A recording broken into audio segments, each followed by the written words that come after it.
Et bonjour à tous, bienvenue dans cette nouvelle vidéo aujourd'hui consacrée à l'un des derniers kaiju, des derniers grands kaiju du cinéma américain. J'ai nommé le monstrueux, le mythique Steven Seagal. Et pour m'accompagner, j'ai l'honneur de recevoir sur ma chaîne Steve de Revue. Comment vas-tu, mon cher Steve? Ça va très bien. Retour de vacances cette semaine. On avait prévu faire ça avant que je parte, mais ça n'avait pas donné. Donc maintenant, ça fait plaisir d'être avec toi, Super. Max, pour parler de Steven, l'incroyable saumon agile. Exactement. Alors, on s'est déjà rencontrés, c'est marrant parce qu'on s'était rencontrés sur le live American Ninja de Gilles Morgan, que j'embrasse, qu'on embrasse. Et c'est marrant parce qu'en fait, je t'avais rencontré dans cette émission et je ne connaissais pas ta chaîne. Et j'ai découvert ta chaîne après. Et je me suis régalé. Et j'adore ce que tu fais, les films que tu abordes, parce que effectivement, tu parles de films, on va dire, avec une énergie particulière, très portée sur les années 80-90, que j'aime aussi beaucoup. Je crois qu'on a 10 ans d'écart à peu près, mais en tout cas, on a quand même grandi avec pas mal de références. Moi, la petite aparté que je ferais, parce que c'est la première fois que je fais un live où je fais un focus sur du cinéma américain. Mais je tiens à dire que même si je suis très Hong-Kongo-centré, hein, moi c'est vraiment le cinéma de Hong Kong, le cœur de ma chaîne, j'ai grandi avec du cinéma américain, hein, j'ai grandi dans les années 90 et ça a été mon premier contact avec le cinéma. Donc forcément, voilà, ta chaîne me parle et quand tu reviens sur tout un tas de films que j'ai vus dans ma jeunesse, ça fait très plaisir. Donc je suis très heureux d'aborder Steven avec toi parce que c'est vrai que j'avais fait un appel sur Twitter et aujourd'hui X. Et c'est vrai que j'avais un peu demandé à mes collègues qui voulaient faire Steven avec moi et ils n'avaient pas répondu à l'appel. Donc je te remercie infiniment de me soutenir dans cette épreuve parce que c'est pas facile. Moi, je suis un grand fan de Steven, mais je sais que dans mon entourage, mes potes, ça va plutôt être Van Damme. Toujours deux écoles, Van Damme, Steven. Moi, je sais que je suis plus Steven, même si j'aime beaucoup Van Damme. Mais c'est très difficile de trouver des copains qui veulent parler avec moi de Steven. Donc voilà, je te remercie encore pour ça. Le truc pour parler de Steven, il est hyper simple, c'est de séparer la personne de l'acteur. Si tu réussis à faire ça, tu peux parler de ses films plus ou moins objectivement, on va dire. C'est ça. Mais c'est quand même très difficile de séparer les deux, puisque Steven, dès son premier film, fait les choses à la Steven. Et c'est aussi pour ça que c'est un personnage qui me fascine, parce que dès son premier film, donc on va en parler dans quelques instants, donc Nico, il va totalement imposer sa personnalité, et même quand il en parle dans les interviews, etc., il dit souvent, moi, je joue le texte à ma manière. Et en fait, c'est un truc qui me fascine assez, moi, au cinéma, ce type de figure, qui finalement, ça dépasse un peu presque le cadre du cinéma, dans le sens où c'est vraiment une personnalité qui veut absolument imposer qui il est, etc., en mélangeant, on va dire, le cinéma et sa propre vie. Et on va voir que cette frontière avec Steven, elle est très particulière dès le premier film. Donc Nico, donc on va y aller, hein, Steve, si t'es chaud. Voici Nico, un agent secret entraîné pour survivre au Vietnam. Nico est ceinture noire 6e dan d'Aïkido. Il a de la famille dans la mafia. Nico est un flic qui ne respecte pas les règles. Tu sais pourquoi je t'aime? Parce que tu refuses de vivre comme les autres. Tu es officiellement suspendu, Toscani. Avec les fédéraux, les portes se ferment, on n'entend plus rien et on voit plus rien. Un homme.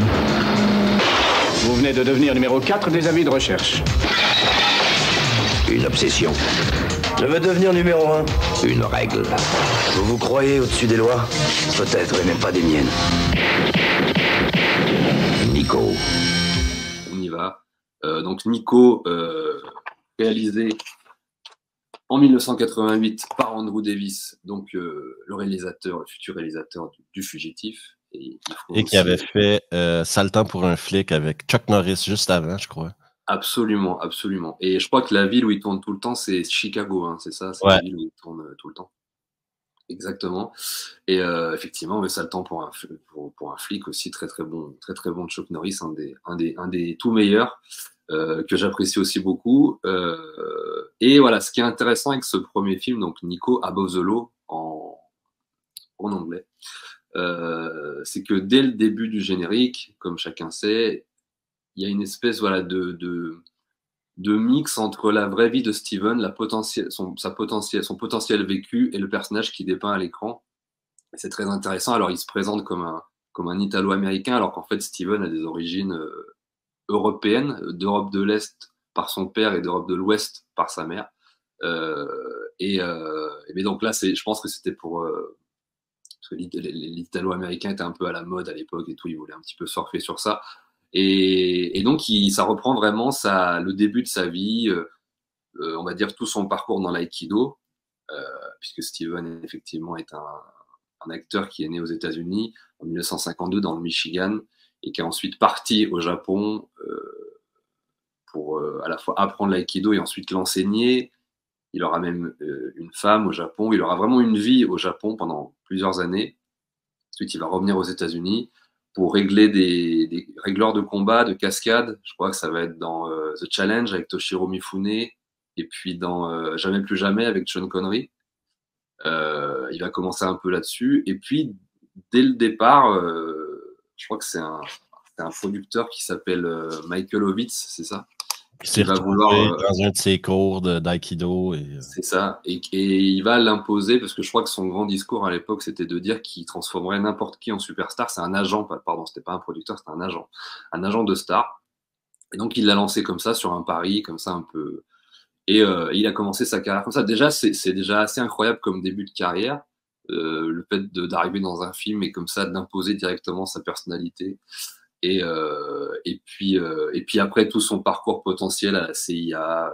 Après, potentiel est le bon terme, je pense. Potentiel. Oui, potentiel, bien sûr, potentiel. Peut-être qu'il a effectivement été gratte-papier à la CIA, peut-être qu'il a servi les cafés, on n'en sait rien. En tout cas, ce qui est très intéressant, je trouve, dès le départ, avec ce type de personnalité, c'est que le mec a eu 1000 vies. Il y a des trucs qui sont vrais, des trucs qui sont faux, il a romancé.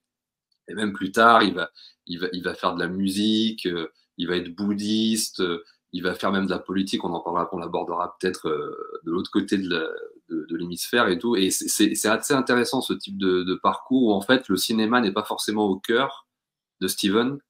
Le cinéma fait un peu partie de son parcours d'aventurier, on va dire un petit peu. C'est un peu comme ça que je le vois finalement. La fin de carrière qu'on va aborder plus tard, c'est pas forcément une descente aux enfers, c'est une espèce de suite logique. Lui-même, je pense, s'en fout complètement du cinéma. Se fait une rente avec les films en DTV jusqu'à, je pense que potentiellement il fera autre chose. Aujourd'hui, il a 70 ans. Il a eu plein de femmes différentes. Il a eu plein de gosses enfin, c'est un parcours, voilà, d'aventurier que je trouve intéressant. Mais voilà, on va revenir sur Nico, du coup. Mais voilà, Nico parle aussi de ça, cette espèce de frontière entre son personnage et le personnage qu'il incarne à l'écran. Donc, Nico Toscani. Et ce que j'aime beaucoup, bon, là, on va aborder la première partie de sa carrière. C'est la carrière, on va dire, des films urbains, qui est forcément ma préférée et qui est la préférée de beaucoup de gens. De tout le monde. Ouais, je pense. Même s'il y a plein de choses que j'aime dans la catégorie d'après, c'est vrai que il a vraiment imposé sa carrure, son style dans un type de film d'action très polar, très urbain, dans la ville, très brut, très sec, tu vois, comme ça, ce style et tout, où direct, tu te dis, putain, il était fait pour ça. Pour avoir ce type de rôle, le mec est très grand, il a une gueule quand même qui est quand même, il a une présence pour le cinéma. C'est évidemment pas un grand acteur, mais c'est Steven, quoi. Donc il a cette espèce de carrure comme ça instantanée qui s'intègre très bien dans le type de film urbain. Je sais pas ce que t'en penses déjà. Le mec est quand même charismatique, soyons honnêtes, là, surtout au début de sa carrière quand il était en forme, relativement en forme physiquement. Il choisit un rôle, tu sais, c'est pas compliqué pour un mec comme ça de jouer ce genre de rôle-là. Tu joues quoi? Je joue le mec le plus cool au monde, qui est flic. C'est pas, il divise pas l'atome, tu sais.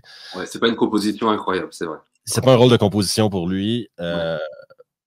Et ex-agent de la CIA, tu sais, il met tout ce qu'il y a à mettre dedans pour que ce soit, pour que, tu sais, il coche tous les petits trucs de Seagal que Seagal va ramener dans toute sa carrière. Ça commence déjà comme ça, quoi. Et le côté Vas-y. Ce film-là de Nico ou Above de là, il y a des trucs un peu irréalistes dedans quand tu y penses avec le recul. C'est incroyable que les acteurs qu'on a réussi à avoir là-dedans, Pam Grier, Henry Silva, Sharon Stone. Même si Sharon Stone était en fin de carrière, était en tout début de carrière, il y a quand même ces acteurs-là, il y a quand même eu un travail de casting intéressant. Une réalisation d'Andrew Davis qui savait exactement c'était quoi de bosser avec un mec qui fait des arts martiaux. Il avait fait un truc avec Chuck Norris avant. Donc, tout était fait pour que ça fasse un film qui tienne debout, quoi. C'est un des films dans lequel il est mieux entouré. Ça aussi, on oublie souvent de le mentionner qu'un des problèmes de Seagal plus tard dans sa carrière sera du fait qu'il ne s'entoure plus de personne. Il décide d'être le seul et unique attrait d'un film. Mais dans ce film-là, il est quand même très bien entouré. Et le fait que ce soit dans une ville, tu sais, le grain d'image, c'est sale, c'est Chicago. On nous montre pas le beau côté des choses, c'est ça. On essaye d'exposer. Tu sais, il était conspirationniste avant que ça devienne populaire d'être conspirationniste. Là. Il était pour la corruption. C'est vrai que dès le départ, c'est vrai que dès le premier film, il impose ce truc-là, très anti-CIA, très... à la fois, il le dit dès le début du film, je suis très patriote, j'aime mon pays, etc. Mais en même temps, très critique sur l'arrière-fond, sur l'arrière-boutique. Dès le premier film, avec vraiment des discours comme ça, c'est vraiment... voilà. Il y va vraiment pas avec le dos de la cuillère pour le premier, quoi. Il y va vraiment comme un bourrin. Comme tu as dit, il coche toutes les cases de l'ingrédient. D'ailleurs, ça va devenir une composante aussi. Comme tu dis, il va être bien entouré. Moi, je trouve dans les premiers films, déjà, un méchant charismatique. Ouais. Dans beaucoup de ses premiers films. Moi, une déterminante aussi que je trouve systématique, c'est le côté buddy movie systématique. Il va toujours être pote. Et il va souvent être pote en plus avec des minorités. C'est avec des gens issus de la minorité. C'est intéressant dès le premier film aussi, Pam Grier en sidekicks. Et puis après, plus tard, il aura toujours un sidekicks, mais là, pour le coup, ça va être perpétuel, même jusqu'à les plus récents qu'il a pu faire. Il y a toujours un sidekicks, ou même parfois les sidekicks vont être plus présents que lui à l'écran aussi. Ça, c'est autre chose pour les nouveaux. Mais voilà, il y a vraiment les ingrédients. Et puis moi, je trouve la musique... David Michael Frank, il fait la musique dans Nico, je crois, hein, déjà des Nico, qui est pour moi l'identité des années 80-90. J'ai grandi dans l'équipe du Dragon Rouge et Best of the Best 2, personnellement, avant même de rencontrer vraiment Nico et Steven. Et c'est vraiment cette composition musicale, moi, me rappelle des années...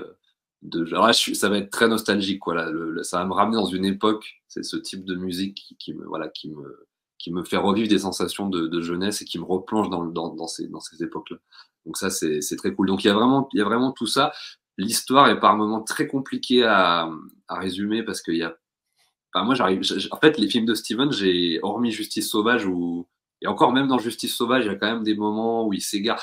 C'est vraiment un mec qui traîne dans la ville et qui casse des bras, quoi. Il y a vraiment ce côté. Dans le premier, il marche, il avance. L'histoire est comme interposée à son boulot de flic. Hein. C'est vraiment. Ça n'a pas vraiment rapport avec son boulot de flic, l'histoire de Nico, quoi. Parce que ça finit que c'est un truc de corruption à la fin, qui a été plus ou moins bâti avec la mafia italienne dans tout ça, etc. Des histoires complexes dans aucun film de Seagal, t'en as, et Nico ne fait pas exception. Hein. C'est un très mince plotline, comme on dit en anglais. C'est very thin plotline. Oui, c'est vrai qu'on ne regarde pas du tout ces films pour l'histoire. Hein. On les regarde vraiment pour en fait, le côté très sec de la détermination du héros, en fait, qui vraiment est je ne comparais pas au Terminator, mais il y a vraiment ce côté j'avance. Et c'est vrai que dans le premier Nico, il y a quand même un truc. Dans le tout premier, il y a un truc qu'on retrouvera moins après, c'est le côté il se fait défoncer la gueule à un moment. Ouais, une fois. Ouais, il y a une fois, et ça c'est très étonnant. Ça vous le reverrez pas après. Là, ça vous le reverrez, ou alors à de très rares exceptions.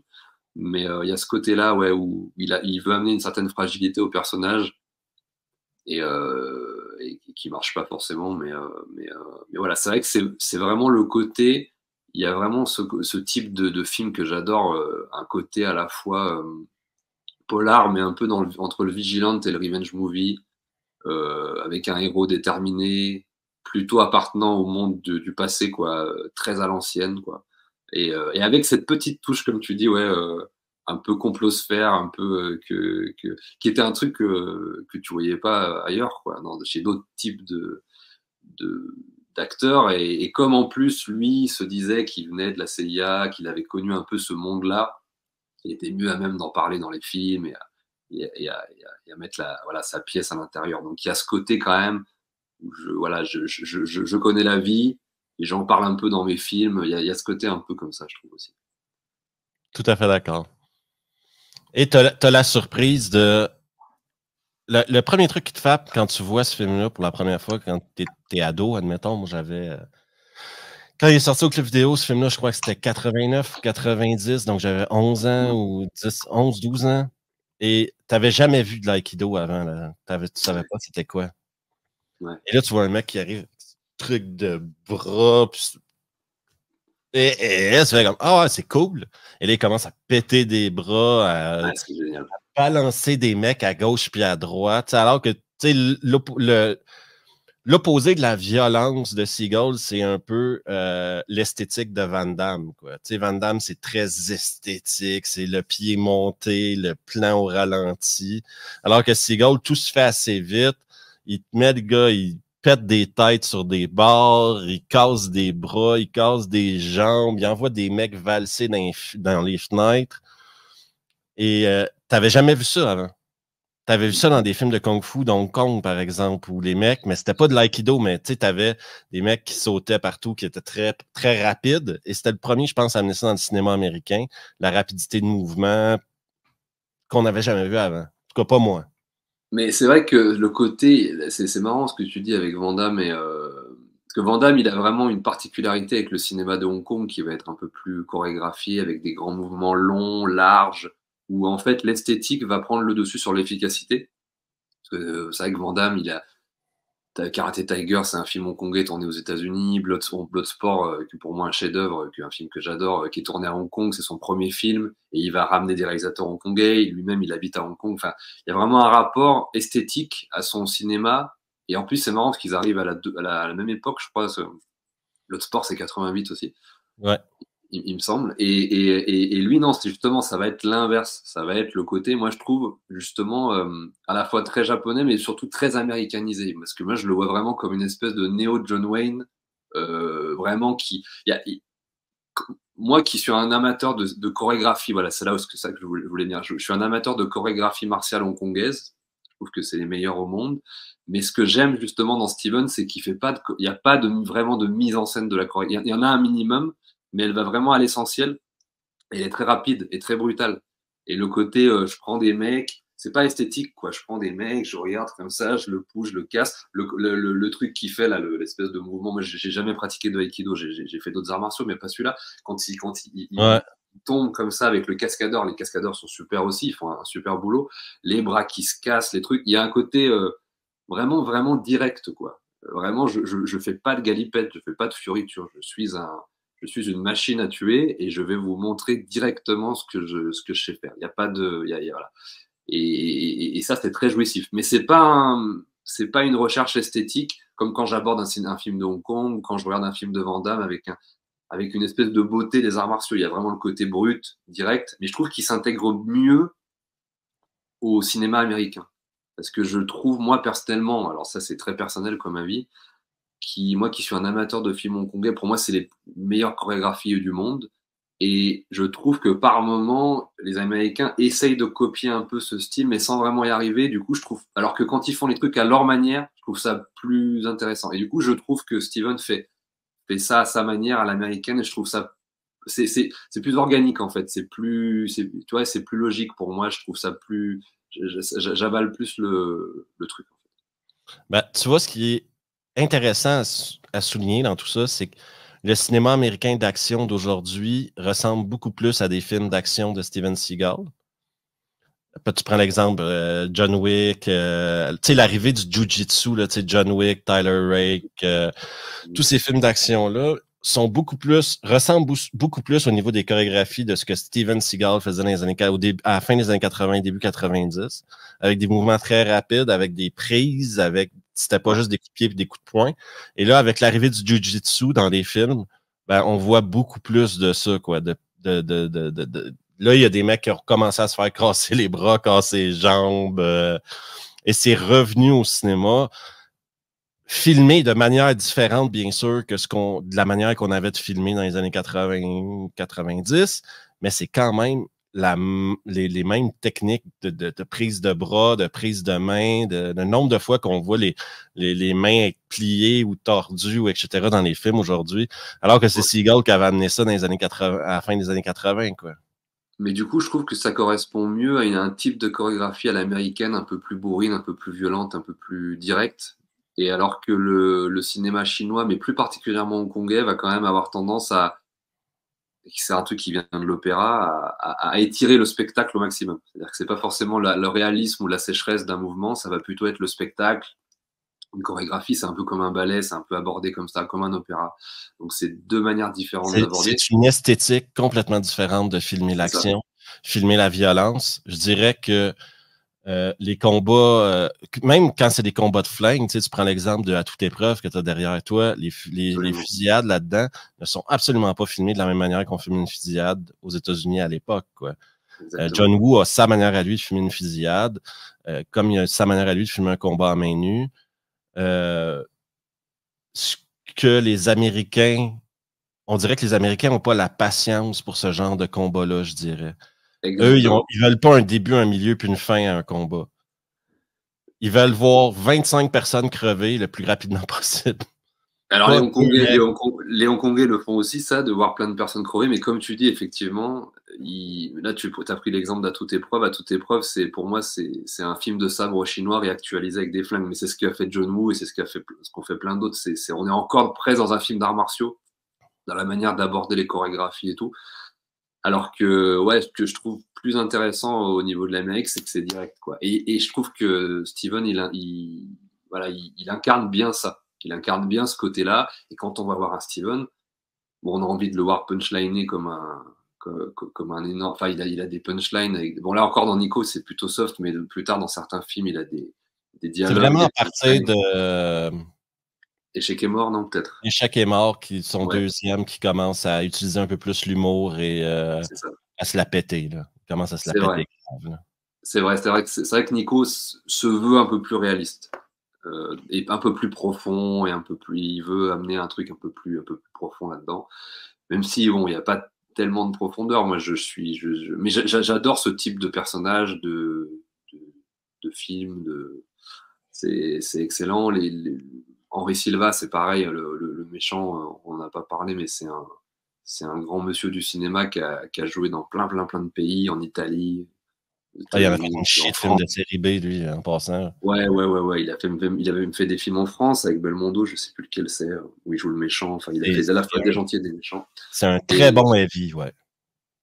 Ouais. Et il joue parfois même des personnages de héros, hein. Il fait des personnages aussi. En Italie, il a fait 2-3 personnages comme ça d'inspecteurs un peu bourrin, un peu à la Seagal, comme ça. Il en a fait 2-3. Donc voilà, super méchant dès le début.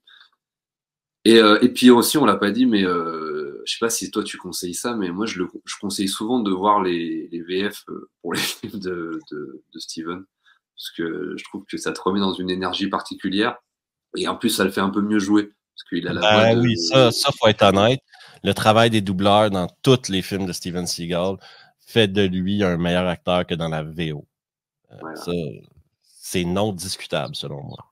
Et c'est le mythique Michel Vignier qui a qui a vraiment la voix la plus incroyable. Il a doublé, justement, il double Chow Yun-fat dans À toute épreuve, il double Al Pacino dans L'Impasse, il double même Travolta dans Pulp Fiction, il double Stallone dans Haute Sécurité, et voilà, c'est un des plus grands doubleurs, je pense, avec Richard Darbois, c'est la voix la plus grave que vous pourrez trouver. C'est une voix assez géniale, je crois qu'il l'aura dans 3 films. Alors malheureusement, il ne l'aura pas pour désigner pour mourir, il aura une autre voix. Mais dès le départ, ça impose un personnage comme ça. Voilà, ça renforce le côté complètement bourrin du personnage, et c'est que du kiff, personnellement. Donc moi, voilà, Nico, je le mets dans un très très très bon démarrage. À l'époque, je l'aimais beaucoup, plus que maintenant. C'est vrai que quand je l'ai revu là pour préparer un peu l'émission, y a des moments où tu te perds un peu dans l'histoire et dans des trucs un peu, ça va peut-être pas aussi direct qu'on voudrait, mais en tout cas, bon, c'est quand même un super premier film pour un mec qui a rien fait avant et pour un mec qui impose sa personnalité. Il n'avait pas encore amené sa veste de cuir, je pense, dans Nico. Exactement, c'est vrai. Oui, c'est vrai. Il avait une espèce de veste de costard là, un peu. Ouais. Puis un physique particulier, tu vois. On le verra encore mieux dans Échec et mort. On va y aller dans pas longtemps là, parce que il a pas. Alors lui, c'est marrant parce que il est pas du tout musclé comparé aux stars d'action de l'époque, de Stallone à Schwarzenegger, mais même en allant à Chuck Norris ou Van Damme, qui mettent leur esthétique 13 années 80. Lui, il s'en fout complètement. Et dès Échec et mort, même il est torse nu et il a l'impression d'avoir un physique incroyable, alors qu'en fait, il n'est pas si bien foutu que ça. C'est vrai qu'il a il y a un dad bod, comme on dit, là, il y a un corps de père. Là. Ouais, c'est vrai qu'il a un physique bizarre, il a un corps de rien, mais il s'assume en tant que, tu vois, il le filme d'une manière à ce que lui-même s'assume en tant qu'il pense il pense que c'est le meilleur. De toute façon, ce qui drive aussi toute la carrière de Steven, c'est que dès le départ, il sait que c'est le meilleur, il s'auto-persuade que c'est le meilleur jusqu'à l'absurde, quoi, jusqu'à des films absurdes où tu as envie de lui dire, tu aurais dû t'arrêter avant, parce que jusqu'à un certain point, tu peux effectivement le considérer pour faire des films, pour avoir une certaine énergie, mais c'est vrai que là, sur les derniers, c'est un peu perdu. Mais il y a vraiment ce côté, ouais, je sais que je suis le boss du game, quoi. Il y a vraiment ce truc-là. Et ça commence vraiment avec Échec et mat, Échec et mort, qui est son second film. On va y aller. Et bien maintenant, je crois que l'envie est passée. Fais gaffe. Ouais. Allez, vas-y, tu as joué les héros. Ça va, ne bouge plus. Qu'est-ce qui te fait sourire, hein? Eh ben... Vous êtes que 4, les mecs, et puis toi, t'as plus qu'une seule balle. Alors... Parce que Échec et mort, tu vois, c'est... Alors, Échec et mort 90, Bruce Malmuth, donc le réalisateur des Faucons de la Nuit, même s'il y a des rumeurs qui disent apparemment c'est Stallone qui aurait repris le tournage des Faucons de la Nuit, etc. En tout cas, il est surtout connu pour ça. Moi, c'est un film, quand j'avais découvert la carrière de Steven, que j'avais vraiment pas aimé, parce que justement, moi, j'aimais bien le côté très sérieux, très premier degré, Justice sauvage, Nico, j'aimais bien le truc comme ça, et c'est vrai que dans Échec et mort, dès son deuxième film, on est presque dans un nanar, quoi. On est presque dans un truc ego-exploitation, comme tu dis, je sais plus quel terme tu emploies. On est dans un truc, et c'est vrai que là, maintenant, avec les yeux de maintenant, en le prenant pour ce qu'il est, j'ai pris un kiff absolu, quoi. En fait, je l'ai revu, je dis ok, c'est bon. À l'époque, je prenais le truc un peu trop au sérieux, je pense. Là, c'est devenu un de mes préférés, parce qu'il y a ce côté complètement ego-exploitation nanardesque qui est vraiment too much, quoi. Il y a des scènes incroyables. Mais vas-y, je te laisse aller sur Échec et mort, parce que je sais que tu l'aimes bien. Mais moi, je l'aime bien, ce film-là, justement, pour ce que tu as dit. C'est parce que ça frôle le nanar. Là, on est dans... Il y a des scènes dans ce film-là qui ont été écrites et tu te dis, mais c'est incompréhensible qu'il ait écrit ça. Quand Kelly LeBrock lève la truc pour regarder à la bite et j'aurais... Comme elle doit être chanceuse, ta femme, ou je sais pas quelle connerie qu'elle dit. Réveille-toi vite. Ouais, c'est ça. Tu sais, on s'entend-tu que ça, c'est juste pour le faire passer pour un demi-dieu? Ah ouais. T'as, au début du film, quand il se bat à genoux, quand il se met à genoux, il se met à genoux devant les mecs pour se battre contre eux, puis même à genoux, c'est trop facile. Ça, c'est la première fois qu'on le voyait à genoux dans un film, d'ailleurs, et ça sera pas la dernière. On va le voir à genoux, on va le voir assis. Le moins d'efforts possible, plus il vieillit. Et c'est dans ce film-là, je pense qu'il a rencontré sa femme, Kelly LeBrock, qui s'est marié avec. Il y a, dans Échec et mort, le méchant est encore une fois un politicien corrompu. Je crois même que c'est un démocrate, je crois. Ouais, on pioche encore une fois dans de la conspiration à grande échelle. Et je dirais que c'est le premier film où tu commences à... Là, tu te rends compte que Steven Seagal installe des nouveaux standards dans ses films. Là, la médecine chinoise... déjà, il amène ça, ce côté-là de médecine chinoise, là, avec l'encens, puis quand il se fait les ampoules. L'entraînement, c'est la seule et unique fois, je crois, qu'il y a une scène d'entraînement dans un film de Steven Seagal. et c'est nul à chier. C'est nanardesque à fond.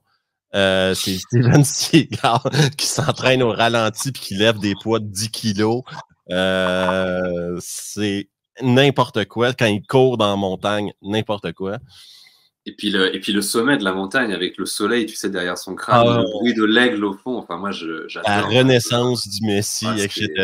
C'est un kiff absolu. Moi, j'adore ça. Mais, c'est carrément ça. Mais c'est pas parce que c'est nanardesque que c'est pas bon. Moi, j'ai toujours cette mentalité-là. Bien sûr. Moi, ça me divertit énormément de regarder ça, puis c'est plus divertissant pour moi qu'un Marvel. Là, mais, parce que faire du nanar à ce niveau-là, c'est voulu. Les mecs savaient exactement ce qu'ils faisaient. Tu sais, tu vas monter la montagne, on va filmer ça quand le soleil se couche, comme ça on va t'avoir un super reflet de toi, puis là on va en post-prod, on va mettre un aigle. Vas-y Steven, quoi. Faut y penser, hein, pour faire des conneries comme ça des fois. C'est génial. C'est vrai, c'est vraiment de. T'avais un autre terme qui est Ghostploitation, je sais plus. Vanity Project. Vanity Project, exactement. Et c'est son premier Vanity Project. Tu vois que là, il y a plus de pouvoir parce qu'il est devenu un peu une star avec Nico. En tout cas, il est devenu une star de vidéoclub avec Nico. Ouais. Puis tu vois que là, tu vois plus ses idées à lui. Là. La veste de cuir arrive. Tout ce qui. Je crois que c'est dans ce film-là, à la fin, au milieu, il commence à avoir une queue de cheval aussi. Ouais, c'est possible. Ouais. Il y a encore tous les ingrédients, effectivement. Il y a beaucoup de punchlines exceptionnelles. La tienne est plus grosse que la mienne. Enfin, je ne rate jamais mon coup à la fin avec le. Enfin, il y a trop de trucs incroyables. Et c'est vrai que là, je l'ai revu, mais j'ai pris un plaisir. Et celui-là, je pourrais vraiment le revoir. Tu vois, contrairement à Nico, où je le vois pas fort. Celui-là, je peux le revoir et le revoir, quoi.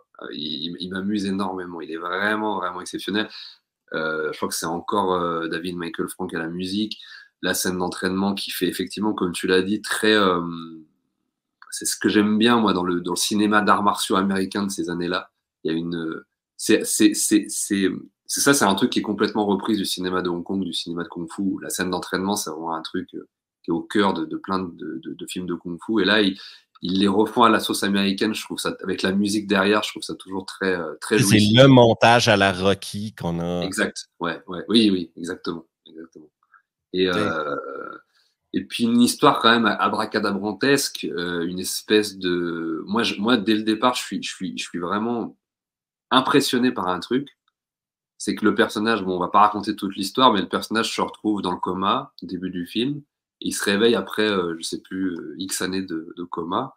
Mais ce qui est incroyable, c'est que tu penses que quelqu'un va venir l'aider, parce qu'il est vraiment il sort du coma, donc il est vraiment dans un lit. Il a une barbe qui est une barbe en plastique. Hein. Il y a à côté aussi nanar, il a une espèce de. Son jeu d'acteur est absolument merdique, mais vraiment. Moi, je l'adore, mais là, il veut essayer de jouer quelqu'un qui se réveille du coma et il joue des. Mais ce qui est incroyable, là, pareil, c'est comme tu as dit, il faut vraiment y penser pour faire ce type de scène, c'est que le mec, en fait, se débrouille quasiment tout seul dans son lit d'hôpital, cloué à son lit d'hôpital. Il échappe à des tueurs à gages qui montent des trucs, il prend un balai. Il arrive à pousser son truc, à appuyer sur un bouton. Mais vraiment pour montrer que je suis Steven, mais même dans le coma, en sortie de coma, je vous déglingue, quoi. Enfin, en tout cas, vous m'aurez pas, quoi. Ça, c'est sûr. Mais c'est vrai que le niveau, de pousser le truc à je suis le meilleur, et pour moi, dès le départ, enfin, c'est vraiment une des premières. C'est pas l'intro du film. L'intro du film, c'est vraiment toute la scène où il découvre, où il filme la scène avec le politicien corrompu, sa famille se fait buter, lui-même est dans le coma, tout ça, mais c'est vraiment au début, quoi. Et quand, comme tu dis, il soulève, quand Kelly LeBrock soulève son truc, à un moment donné, je crois qu'elle dit, est-ce que tu veux ma petite chatte? Et en fait, tu te rends compte que c'est une chatte c'est un bébé chat qui est plus. Enfin, il y a plein de sous-entendus comme ça, mais vraiment, voilà, et ça m'impressionne, en fait, tellement c'est. Tu vois, même moi, j'y aurais pas pensé, j'aurais fait un truc pour moi, où je me serais mis en avant, même moi, j'y aurais pas pensé à aller si loin que ça pour montrer que tu es le meilleur. C'est vraiment impressionnant, quoi. Donc, il y a un côté comme ça, et puis après, le film, franchement, se déroule tout seul. Hein. C'est un espèce de manège, ça dure 1h30, il y a tous les ingrédients de ces années-là, des années début 90, qui est une période que j'adore. Et vraiment, voilà, scène d'entraînement, comme tu l'as dit, le côté, la spiritualité asiatique, très important chez Steven Seagal, très très très important. Qui là va d'ailleurs un peu plus être chinoise, il me semble, enfin je sais plus exactement, ça va pas être totalement japonais. Il y a des trucs un peu japonais, un peu chinois, il y a un peu les deux en même temps, avec des dialogues incroyables quand il explique à Kelly LeBrock comment il a commencé les arts martiaux. Ah ouais, putain. Oh. Ce dialogue est fou. Et voilà, mais c'est magnifique. Hein. Moi, Échec est mort, vraiment, ça a été une redécouverte. Là, il y a vraiment tout ce qu'il y a déjà dans Nico, et avec un surplus de ce qui va arriver après, avec l'ego exploitation, le côté too much, c'est génial, Échec est mort, vraiment. Et c'est pas de la grande réalisation, parce que c'est pas un très grand réalisateur, mais c'est toujours aussi efficace, hein, quand il casse des bras, qu'il prend des mecs, ça coupe au bon moment, il empale des mecs dans des vitrines, au ralenti. Il y a même des, je sais pas si tu te souviens, une espèce de course-poursuite, mi-course-poursuite, mi-gunfight, avec un mec qui vole littéralement là. Oui, le mec dans le Jeep, ouais. C'est très particulier quoi, comme truc, mais c'est génial quoi. C'est très jouissif en fait, Échec est mort. Mais c'est là que tu vois que c'est peut-être la première fois où il n'y avait pas un réalisateur qui pouvait retenir. Le contrôler, ouais. Le contrôler, quoi. Ouais. Là, tout d'un coup, c'est. OK, Steven, tu veux qu'on écrive une scène sur le fait que tu as une grosse queue? Oui, s'il vous plaît. Oui, je veux. Okay. Ouais, c'est ça. Ouais, OK, on va écrire ça. Donne-nous. Reviens cet après-midi, on va voir ta scène. Oui, en fait, c'est lui le réalisateur, c'est lui qui fait le film, effectivement, en fait. C'est vrai que c'est le film. Et ce qui est bien, en fait, c'est qu'il ait pu le faire à cette époque-là, parce que c'est tourné aux États-Unis, dans les années 90, avec un minimum d'acteurs, de moyens techniques. Voilà, c'est pas un DTV tourné en Roumanie 20 ans après. Non. Donc, c'est le Steven que vous allez aimer après, même dans des décors insupportables et dans des budgets à 50 €. Mais disons que là, voilà, il y a quand même ça a la carrure d'un film d'action des années 90 avec les ingrédients. Donc, ça fait plaisir. J'aurais aimé qu'il en fasse un peu plus des comme ça à cette époque-là. On est 2-3 films de ce type-là, un peu, qui nous régalent un peu de manière, parce que je trouve que, je sais pas s'il va aussi loin après. Dans ce truc-là, tu sais, Enfin, si, en fait, il y a terminé et tout, je dis des conneries. Mais en fait, non, mais t'as raison. Mais tu vois, il y a un style particulier quand même, le fait de. Voilà, il est très particulier celui-là, je trouve. Il y va pas dans la demi-mesure. Il y a même des scènes qui arrivent complètement. La scène où il empale Kelly LeBrock, là. Il sort de l'entraînement, tu sais, il fait ces espèces de trucs comme ça, là. Et elle rentre en talons, alors que c'est une infirmière, et il commence à la ken et tout, machin, avec une petite musique romantique des années 80. Et là, saxophone. Saxophone et tout. Enfin, moi, j'adore, mais ça arrive comme un cheveu comme ça. Il n'y a pas de. C'est totalement gratuit. Voilà, c'est ça. Il y a plein de scènes jetées comme ça gratuitement à la gueule. Je rappelle à tout le monde que quand vous regardez ce film-là, Steven Seagal, il sort du coma. Donc, pour lui, ça fait genre 3 jours que sa femme est morte dans sa tête, là. Exactement. Et il baise quand même avec Kelly LeBrock, quoi. Exactement. Donc, vous pouvez l'aimer et le détester à la fois pour ça. C'est tout le temps des trucs comme ça que tu retrouves dans des films de Steven Seagal, tu sais. Il est supposé être dans pleine... Tu sais, lui, dans sa tête, au moment où il va baiser Kelly LeBrock, il pense que son fils et sa femme sont morts. OK? Et il essaye de survivre et de trouver les responsables de la mort de sa femme et de son fils. Qu'est-ce qu'il fait? Il baise la fille qui l'héberge, quoi. Niveau priorité, mon gars, tu sais... Chemin arc de personnage, ça n'a aucun sens. C'est juste toi, tu voulais une scène de cul avec Kelly LeBrock dans le film, quoi. C'est totalement gratuit. C'est gratis. Je vous donne ça, allez-y. Il n'y a pas de limite. Mais c'est aussi pour ça qu'on aime. Enfin, moi, c'est pour ça que j'aime ce type de film-là, où il n'y a pas forcément de calcul artistique, quoi. C'est vraiment un truc. Il y a vraiment. Tu presses de la sueur d'homme. Et puis tu la donnes au public dans une bouteille, tu vois. Il y a vraiment le côté, j'en ai un peu rien à battre. J'aime bien aussi ça. C'est un cinéma qui me parle beaucoup. Du coup, on va peut-être passer au suivant, qui n'est pas un petit film, hein, qui est un film très important, probablement un de mes préférés, qui n'est pas un film Warner, puisqu'en fait, Steven Seagal, c'est une bête de chez Warner. Ça va être un film produit par la Fox, je crois, celui-là. Et donc, il s'agit de Désigné pour mourir.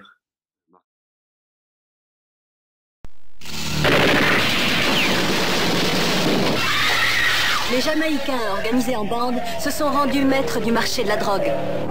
Dans Nico, il avait choisi son camp. Qui est-ce? John Hatcher, des narcotiques.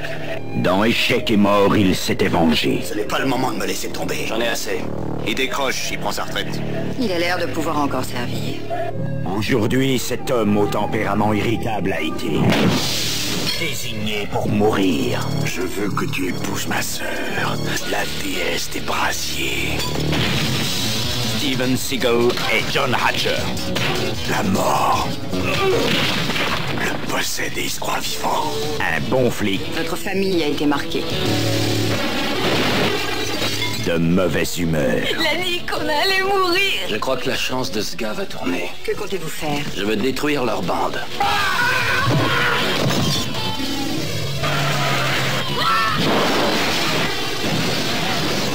Le premier se croyait invincible.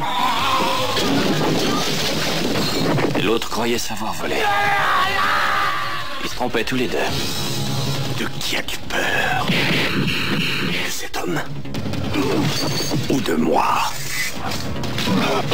Je vais te faire comparaître devant le Seigneur. Steven Seagal est désigné pour mourir. Et ça, c'est mon serviteur muet. Mais cette fois-ci, il sort la grosse artillerie. Steven Seagal, désigné pour mourir. Vous êtes sûr que vous n'êtes pas un flic? Non, je fais juste mon devoir de citoyen.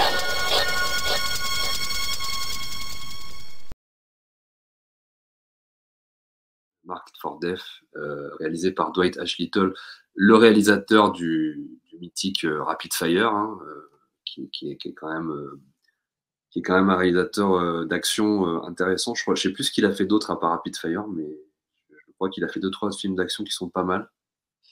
Et mais qui me reviennent pas là actuellement, mais en tout cas c'est quand même, il revient un petit peu dans un réalisateur de films d'action intéressant. Et là, dans Désigné pour mourir, on retrouve quand même une certaine forme d'équilibre. On n'est pas dans Échec et Mort, parce que Échec et Mort est allé trop loin déjà dès son deuxième, mais on revient un peu du côté de Nico au niveau de l'ambiance, mais en même temps on va quand même très loin au niveau de plein de trucs, notamment au niveau du méchant, au niveau de ce que ça essaye de raconter et tout. Et je sais que c'est un film qui est très apprécié par beaucoup de gens, le considèrent comme son meilleur film. Moi, je le considère comme mon meilleur Seagal. Ouais. Je trouve que c'est dans ce film-là où il est le plus Seagalien. Ouais. Il y a tout dans ce film-là, déjà. C'est lui et Piège en haute mer, je dirais mes préférés. Mais dans celui-là, l'idée de l'agent de la DEA qui retourne dans son bled parce qu'il est déçu de voir où est-ce que la lutte contre la drogue le mène. Lui qui faisait une lutte à la drogue, tu sais, contre les gros criminels de drogue, se retrouve dans son bled face à des plus petits criminels de drogue, et c'est parce qu'il voit l'impact de la vente de drogue sur les communautés que là, il décide d'intervenir, quoi. Ouais, l'histoire est assez géniale à ce niveau-là, ouais, au niveau du début. Ouais. C'est vrai que il rejoint son pote avec qui il était à l'école secondaire, qui se voit 20 ans plus tard. C'est du Steven Seagal aussi, où il ne faut pas s'inquiéter qu'il y a une scène où il démonte un flingue dans sa chambre d'enfance, avec derrière lui plein de photos de lui en joueur de foot héroïque, en soldat héroïque. On montre l'exposition comme ça. Dans ce film-là, on l'a dit un peu moins, mais on nous montre l'exposition quand même. Le mec va aller jusqu'en Jamaïque, putain. Je crois que le combat, le deuxième combat du film, je crois, dans une bijouterie, est probablement un des meilleurs combats de l'histoire de Steven Seagal. Celui-là, on pourra en parler tantôt, mais selon moi, lui et celui du bar dans Justice sauvage sont ses deux meilleurs combats à vie. Bien sûr. Oui, Désigné pour mourir. C'est vrai que le côté... Parce qu'en fait, le mec, il rentre pour les vacances, quoi. Il rentre chez lui pour les vacances, et ça me fait penser un peu à un polar italien des années 70, où C'est-à-dire qu'en fait, tu sais pas si c'est lui qui chasse le crime ou si c'est le crime qui vient à lui. Dans Hors Limite, plus tard, et c'est un film qu'on abordera peut-être un peu plus tard, il dit je suis un aimant à merde. C'est-à-dire qu'en fait, le mec vient en vacances dans son bled, et même quand il va en vacances dans son petit bled comme ça d'enfance, où il combat le crime, il bute les méchants, et il va jusqu'à démanteler une organisation de fous furieux, quoi. Parce qu'en fait, il fait pas que ça se fait, comme tu as dit, ça commence au niveau local, et puis après, il part en Jamaïque, et puis après, en fait, il extermine la moitié des cartel jamaïcain qui s'était installé dans un bled, OK? Un cartel jamaïcain installé. Chez Steven, dans le bled de Steven. Donc, comme il s'installe dans le bled de Steven, bah, forcément, mais ça, c'était la logique. Si tu as fait un petit peu de mathématiques et tout, tu sais que forcément, ça va mal finir. Il ne faut pas s'installer dans ce type d'endroit si tu veux faire perdurer ton cartel de drogue. C'est interdit. Mais ça, ils le savaient. Voilà, ils n'avaient pas calculé. Je pense qu'ils ne savaient pas. Voilà, donc en tout cas, voilà, il y a toujours du démembrement de bras absolument magnifique, des punchlines sublimes, voilà, c'est encore extraordinaire. Mais Jimmy Cliff, voilà, qui je crois fait même des musiques pour le film, même jusqu'à produire, enfin composer des musiques pour le film. Alors moi, voilà, Désigné pour mourir, c'est pas celui que j'ai le plus vu, donc j'aurais pas,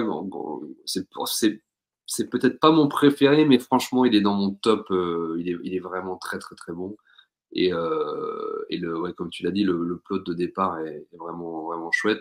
Alors, il manque peut-être un peu le côté emballage de coquine dans celui-là. Emballage de meuf, ça y est pas. Alors ça, c'est bizarre parce que alors j'ai cru comprendre qu'ils avaient amorcé un personnage là un peu spécialiste en vaudou, qui est interprété par une actrice dont j'ai oublié le nom. Je m'excuse. Ouais, puis ça se décolle pas en fin de compte dans le film, la fille de vaudou. C'est ça, c'est comme s'ils avaient mis tiens, ça va être ta meuf pendant le film, tu vas pouvoir l'emballer. Ah ben finalement non, vas-y, on va s'occuper des Jamaïcains, ça ira plus vite et on va. Il y a vraiment ce côté-là où en fait ils amorcent ça avec ce perso qui sert absolument à rien, puis finalement ils vont non mais c'est bon en fait, il y aura pas de coquine pour celui-là, on se réservera pour d'autres films. Donc c'est particulier quoi comme truc, mais voilà donc voilà, il manque ce côté-là, ce qui me fait dire que on n'est pas dans le niveau d'Egosploitation d'Échec est mort. Mais bon, ça va être. C'est sur le point de revenir. C'est sur le point de revenir. C'est quand même là. C'est palpable quand même. C'est très palpable. C'est très palpable. La fin est excellente aussi. C'est les méchants qui sont les jumeaux. Ouais, exactement. C'est une idée géniale. Screwface. Après. Aux États-Unis, ce film-là, dans les derniers 15 ans, se fait énormément traiter de film raciste. Parce qu'il casse des Jamaïcains et des Latinos au début. Voilà. Mais bon. C'est raciste. C'était pas raciste quand c'est sorti en 91. 30 ans plus tard, oui, ça peut paraître raciste, mais à l'époque, c'était pas si... C'est la vie, quoi. Les temps changent et nos visions des choses aussi, quoi. Absolument. Après, voilà, les méchants sont jamaïcains, ils n'ont pas de chance, quoi. C'est tombé sur des Jamaïcains. C'est surtout l'accent jamaïcain en anglais, qui est joué pas que par des Jamaïcains. C'est ce qui énerve plusieurs gens, je crois, aussi. D'accord, ok. Oui, c'est très caricatural, du coup, et c'est ce qui fait que les gens peuvent penser ça, effectivement. Parce que moi, je ne l'ai jamais vu en VO, hein. Je l'ai vu qu'en VF. Je les ai quasiment tous vus en VF, hein. C'est très rare. La VF est meilleure, hein. Ouais. Tous les acteurs sont bien doublés et tout. Et puis d'ailleurs, il y a encore un sidekick, qui est un Afro-américain, qui est interprété par. Attends, vas-y, redis-nous. Keith David. Voilà, c'est ça, qui jouait souvent dans les Carpenters, enfin qu'on a connu dans Invasion. On a connu dans Invasion Los Angeles. C'est ça, The Thing aussi. Qui est son pote, alors qu'il fait pas grand-chose pendant le film, qui a droit à 2 petits coups de fusil à pompe. D'ailleurs, c'est dans celui-là où il y a une espèce de petite scène un peu à la... Alors, il voulait se rapprocher de French Connection, je crois, tu vois, un peu... Il voulait faire une course-poursuite à la French Connection. Je sais pas si c'est dans celui-là ou si c'est dans Justice Sauvage, je m'en souviens plus, je crois que c'est dans celui-là. Il y a une scène un peu de poursuite à la French Connection, un petit peu. Ouais, avant de se rendre au supermarché. Ouais, c'est ça.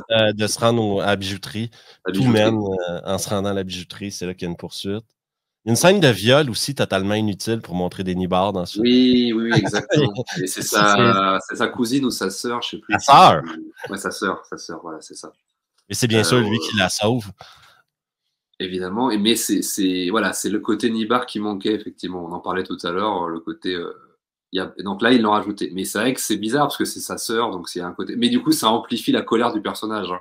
C'est-à-dire que là, on a vu sa sœur se faire violer par une bande de Jamaïcains. Enfin, et donc là, on sait que Steven, là, il va être sans pitié, quoi. Il va tuer le frère, le jumeau, la sœur. Vous méritez tous de crever quand vous avez touché à sa sœur. Ça amplifie le côté, voilà, t'es vraiment avec lui, là, pour le coup, là, quand on viole ta sœur, t'es vraiment avec lui. Donc ça, c'est vraiment, vraiment cool. Il y a une scène aussi dans la bijouterie, là, où c'est super bien fait. Et à un moment, il tord le bras d'un mec qui est au sol et tu vois vraiment la peau, tu sais, l'os qui se déboîte et la peau et le mec hurle et tout. Enfin, ça, c'est pareil. Ça, c'est du génie, ça. Les effets pratiques, hein. Ouais, c'est ça. Super, parce que ça dure une fraction de seconde, mais c'est très efficace, ça amplifie la violence du truc, tu vois vraiment la peau du mec, du coup ça rajoute un petit surplus, alors que d'habitude c'est vraiment à travers les vêtements et tout. Donc là c'est vraiment stylé. Puis alors littéralement la fin, Screwface, il se fait mais démembrer, c'est-à-dire que c'est du cassage de nuque, de colonne vertébrale, à la fin le mec est une poupée. Enfin, c'est pareil, ça, c'est des trucs. Un tel niveau de pliage d'humain, c'est rare. Ça, c'est pas juste assez de le tuer. Oui, c'est ça. Faut que tu le tues de 3 manières différentes. Exactement. Screwface, déjà, pour ceux qui n'ont pas vu le film, c'est des jumeaux. Donc, il y a 2 Screwface qui meurent. Donc, il y a 2 combats finaux. C'est ça. Et il y en a un qui se fait couper la tête et l'autre qui se fait, mais.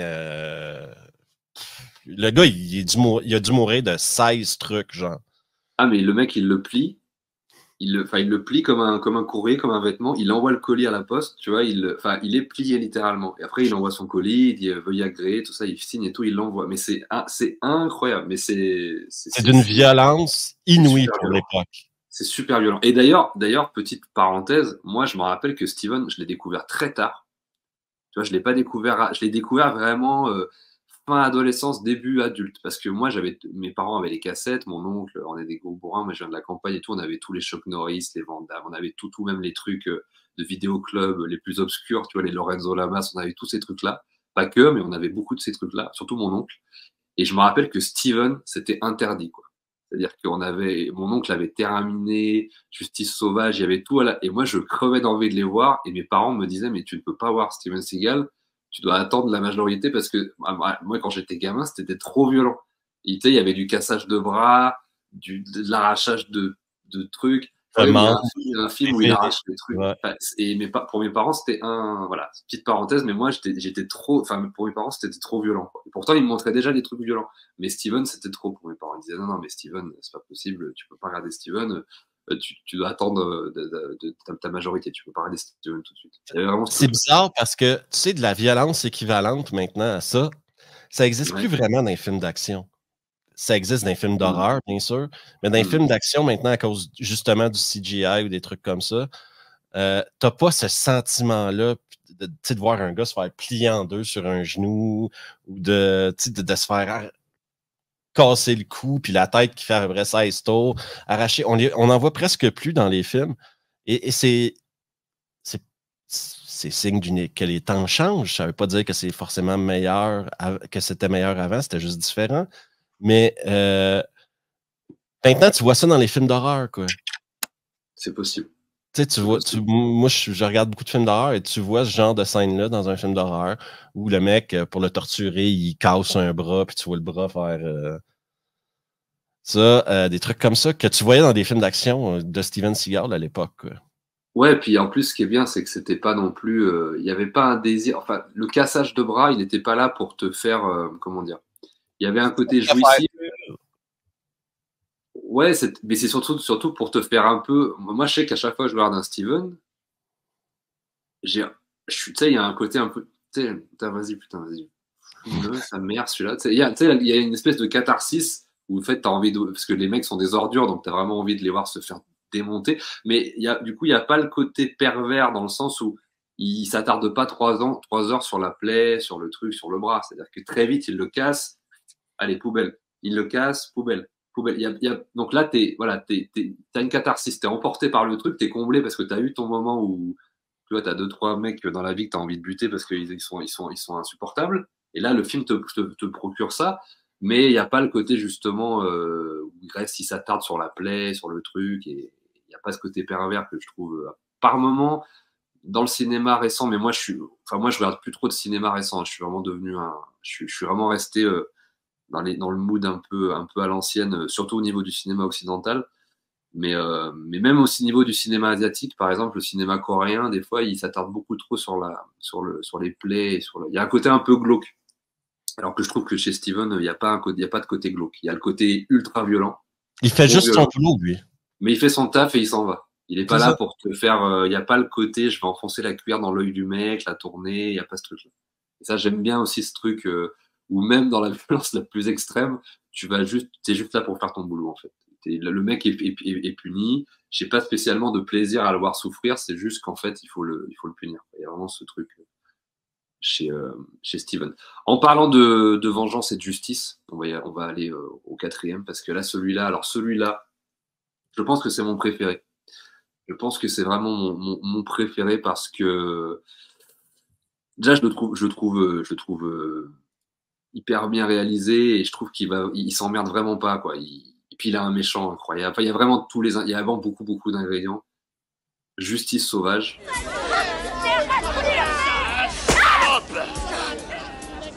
Mais qu'est-ce qu'il fout, ce con? Il va la démolir, la fille. Dino, on est sur un flag de 3 bars, si tu vois ce que je veux dire. Alors si ça te gêne, tu tournes la tête, hein. C'est pas nos oignons. On intervient, les mecs. Chier, Dino s'en mêle. Allons-y.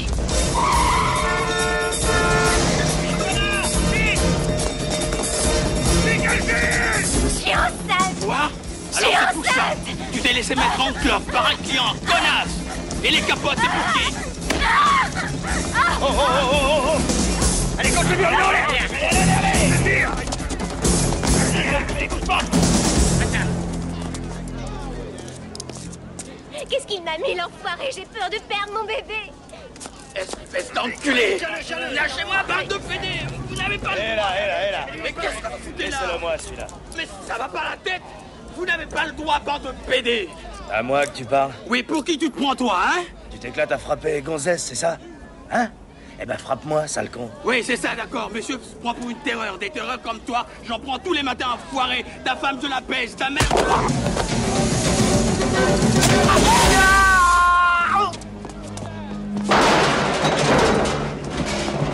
Sale rital, fils de pute!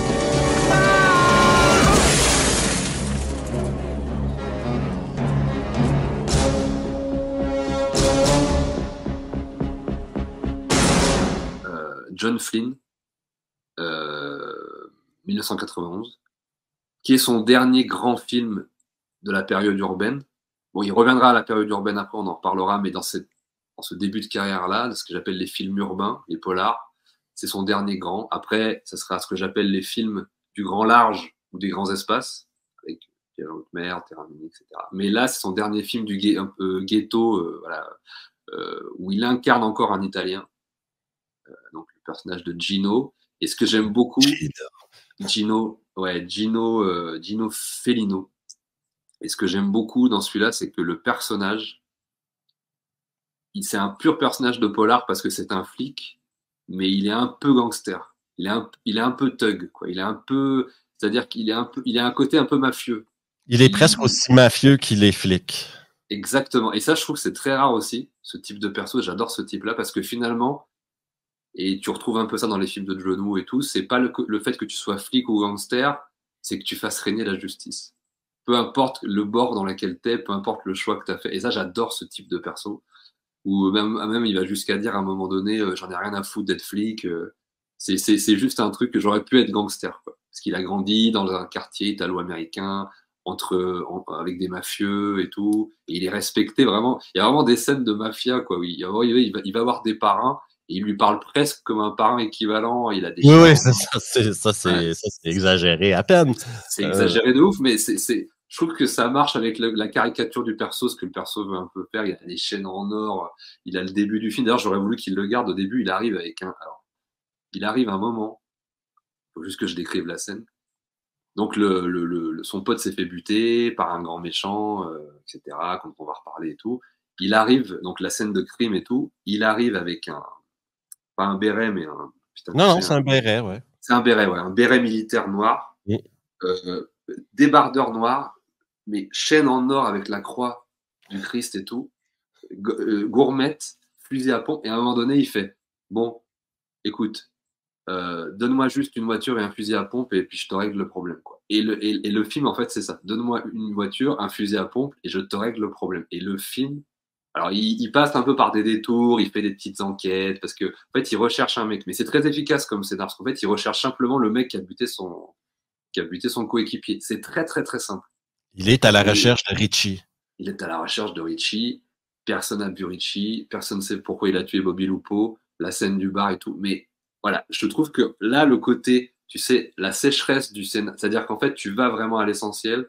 Pour moi, il prend tout son sens. C'est-à-dire que, et vraiment avec ce dialogue, donne-moi un fusil à pompe, une bagnole et tout, avec son béret, sa chaîne et tout, et j'y vais, et je vais le retrouver, et que vous soyez, que ce soit les flics, et en plus, c'est marrant parce que les flics le recherchent, les gangsters le recherchent, mais c'est Steven qui va le retrouver et qui va y aller. Enfin, voilà. Je te laisse parler de Justice Sauvage, Steve, mais j'adore ce film. Déjà, Richie, en vilain complètement coqué tout le long du film, pété, chaotique. À un moment donné, il tue une bonne femme.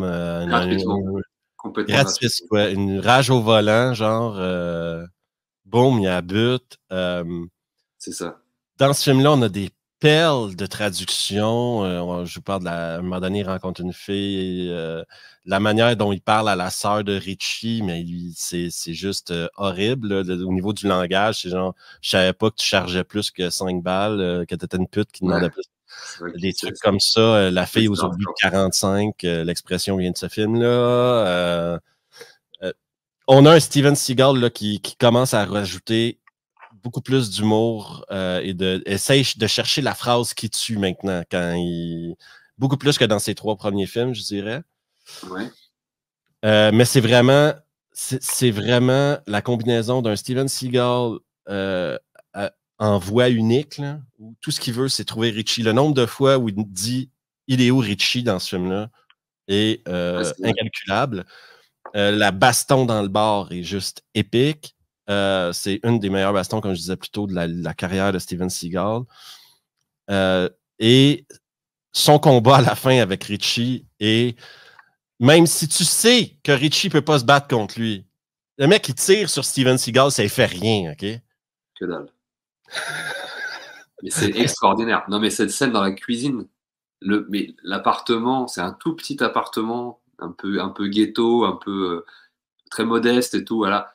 Et l'appart se fait, mais démembré. Et les gens, et les méchants avec, parce qu'en fait, on retrouve le démembrage, mais c'est une des scènes les plus incroyables, parce qu'en fait, déjà, je la trouve super bien filmée.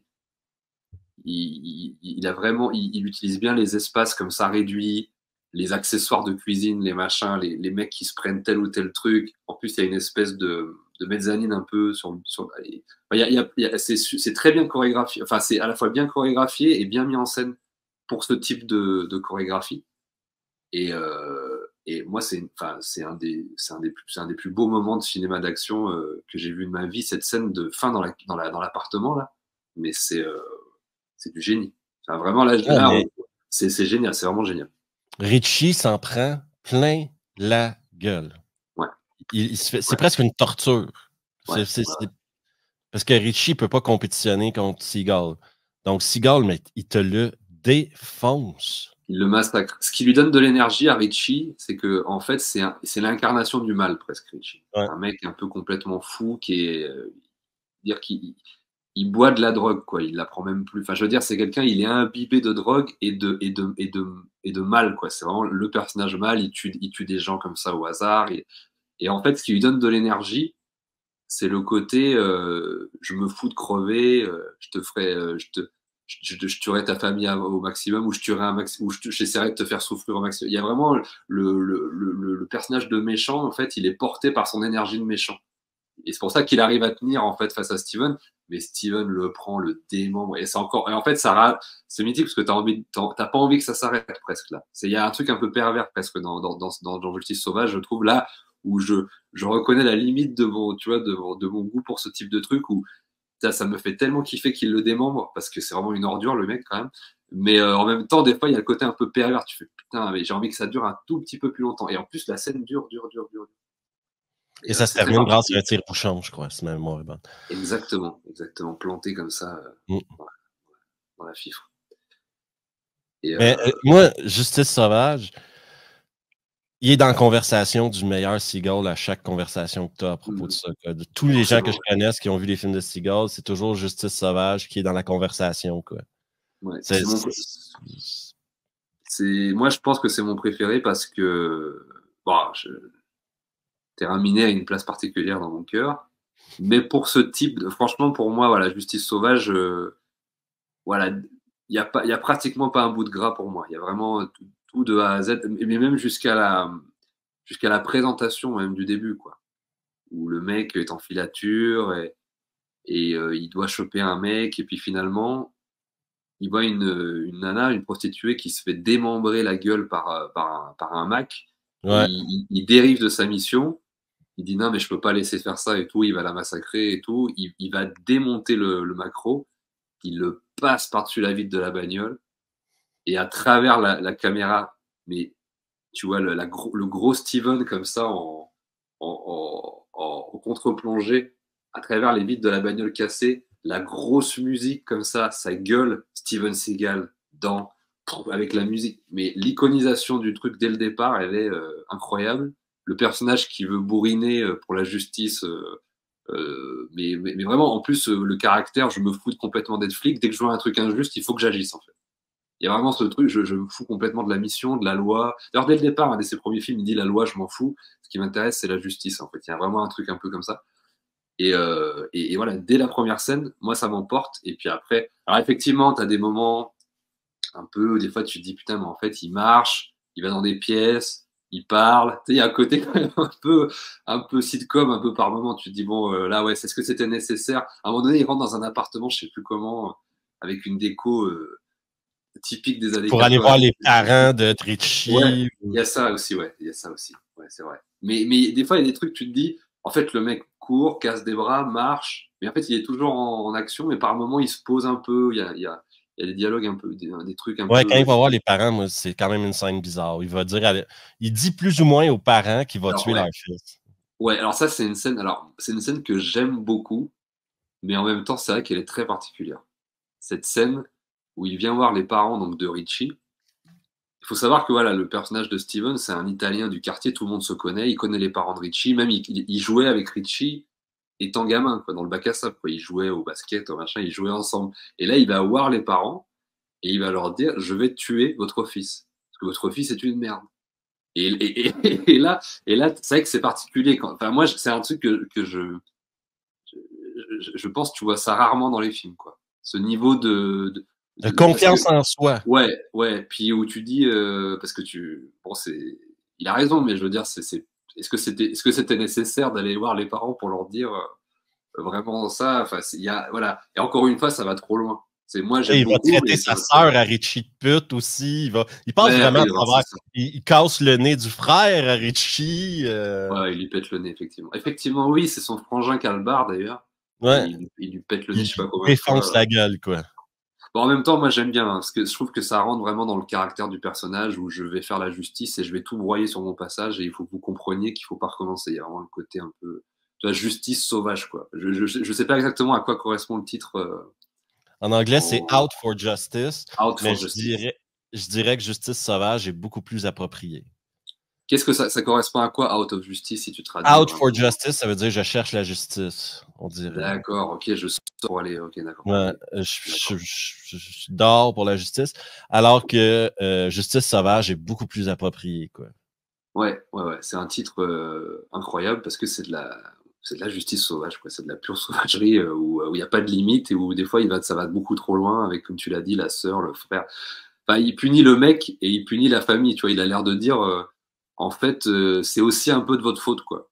C'est-à-dire qu'en fait, s'il est devenu comme ça, vous l'avez peut-être mal élevé. Et moi, Steven, je vais revenir pour vous dire ce qu'il faudrait pas recommencer plus tard. Enfin, il y a vraiment un truc comme ça enfin, vraiment, il pose ses burnes sur tout le monde et les gens ne voient plus rien, quoi. Il y a vraiment ce côté-là, quoi. Alors, on peut le regretter, moi, j'adore. Mais moi, c'est ce qui fait aussi que c'est un de mes films préférés. Il y a le côté, quand même, mais c'est très cathartique, quoi. Il y a un truc un peu comme ça, je trouve, chez Steven. Écoute, je te propose de passer on a fait 1 heure sur la première étape. Je crois qu'on va atteindre la deuxième étape, qui est une étape très importante, puisque là, on est dans les choses sérieuses en termes de budget, en termes de calibre de film. On passe à une étape supérieure, puisque là, on fait plus du petit film d'action polar urbain de bonne facture. Là, on est à un niveau où Steven rentre un peu dans le blockbuster, on peut dire. Un peu, entre guillemets. Là, on lui donne le budget d'un méga blockbuster. Ouais. C'est ça. Et donc, piège en haute mer. C'était la dernière traversée du plus puissant navire de guerre d'Amérique. Qu'est-ce qu'il y a dans cet hélicoptère? Cette jolie petite chérie, Miss Juillet 89. Ah putain, j'adore ce boulot. L'ambiance était chaude. Elle était même explosive. Imaginez cet arsenal d'armes nucléaires tactiques tombant entre de mauvaises mains. Le Pentagone, lui, ne l'avait pas imaginé. 4 minutes d'avance, je suis salement doué. Maintenant, une équipe de terroristes tenait le navire. Réveillez le président. Seulement, il y avait un petit détail auquel il n'avait pas pensé. Le cuisinier.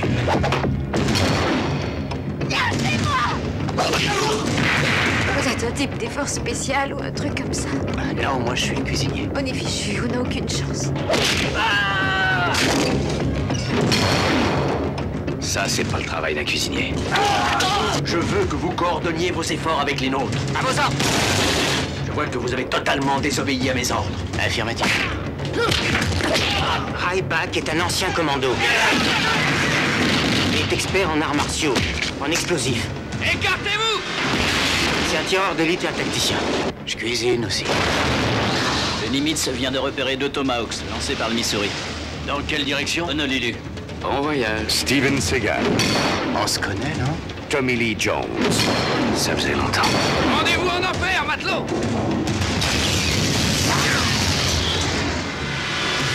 Piège en haute mer. Siege en VO, qui est plus ou moins une espèce de relecture de Die Hard sur un bateau, mais ce qui se faisait beaucoup à l'époque, il y avait beaucoup de sous Die Hard qui reprenaient. Je crois que le film date de 92, et pour vous refaire un petit clin d'œil au cinéma de Hong Kong, le film Nicky Larson de Jackie Chan, c'était la même chose, c'était une comédie d'action, mais il y avait le côté, c'était pareil, c'était un piège de cristal dans un bateau, quoi. Donc il y avait beaucoup de films comme ça qui sortaient. Je crois il y avait même Don the Dragon Wilson qui faisait des trucs comme ça vers la fin. Il y avait beaucoup de gens le faisaient. Il y avait Passager 57 avec Wesley Snipes. Il y avait plein de films où en fait tu changeais simplement le décorum, tu mettais pas les méchants dans une tour, tu les mettais dans d'autres endroits.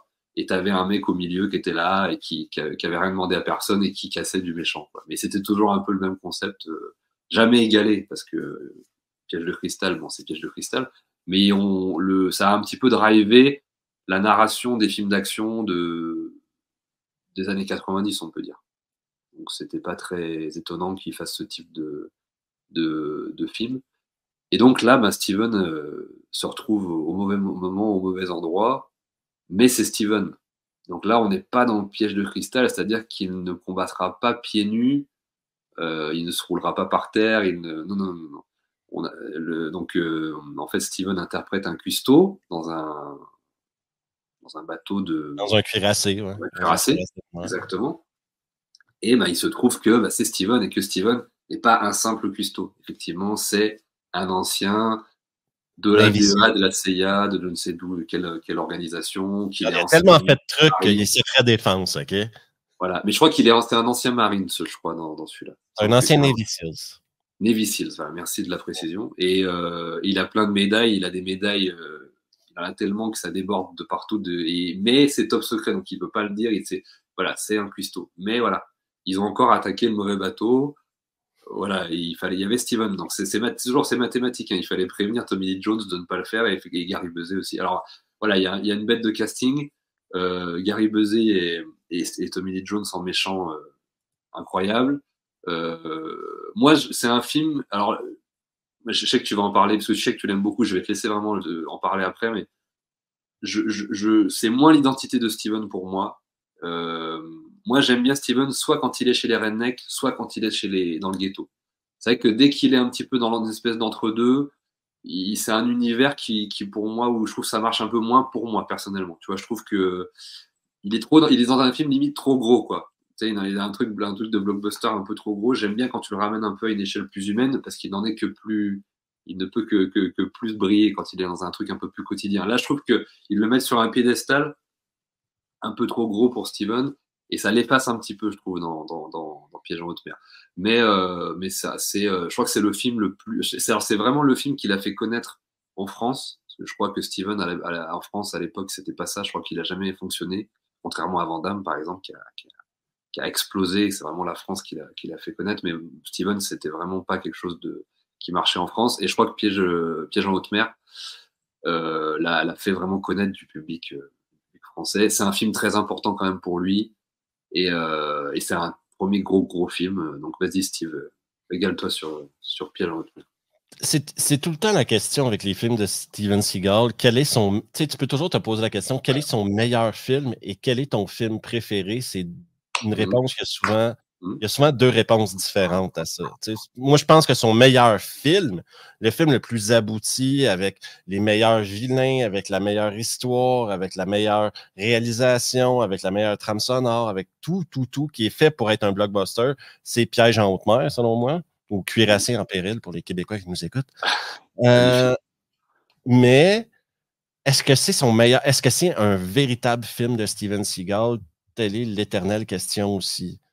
Parce que dans ce film-là, oui, tu as le côté tape dans le dos qui se donne à chaque fois qu'on peut.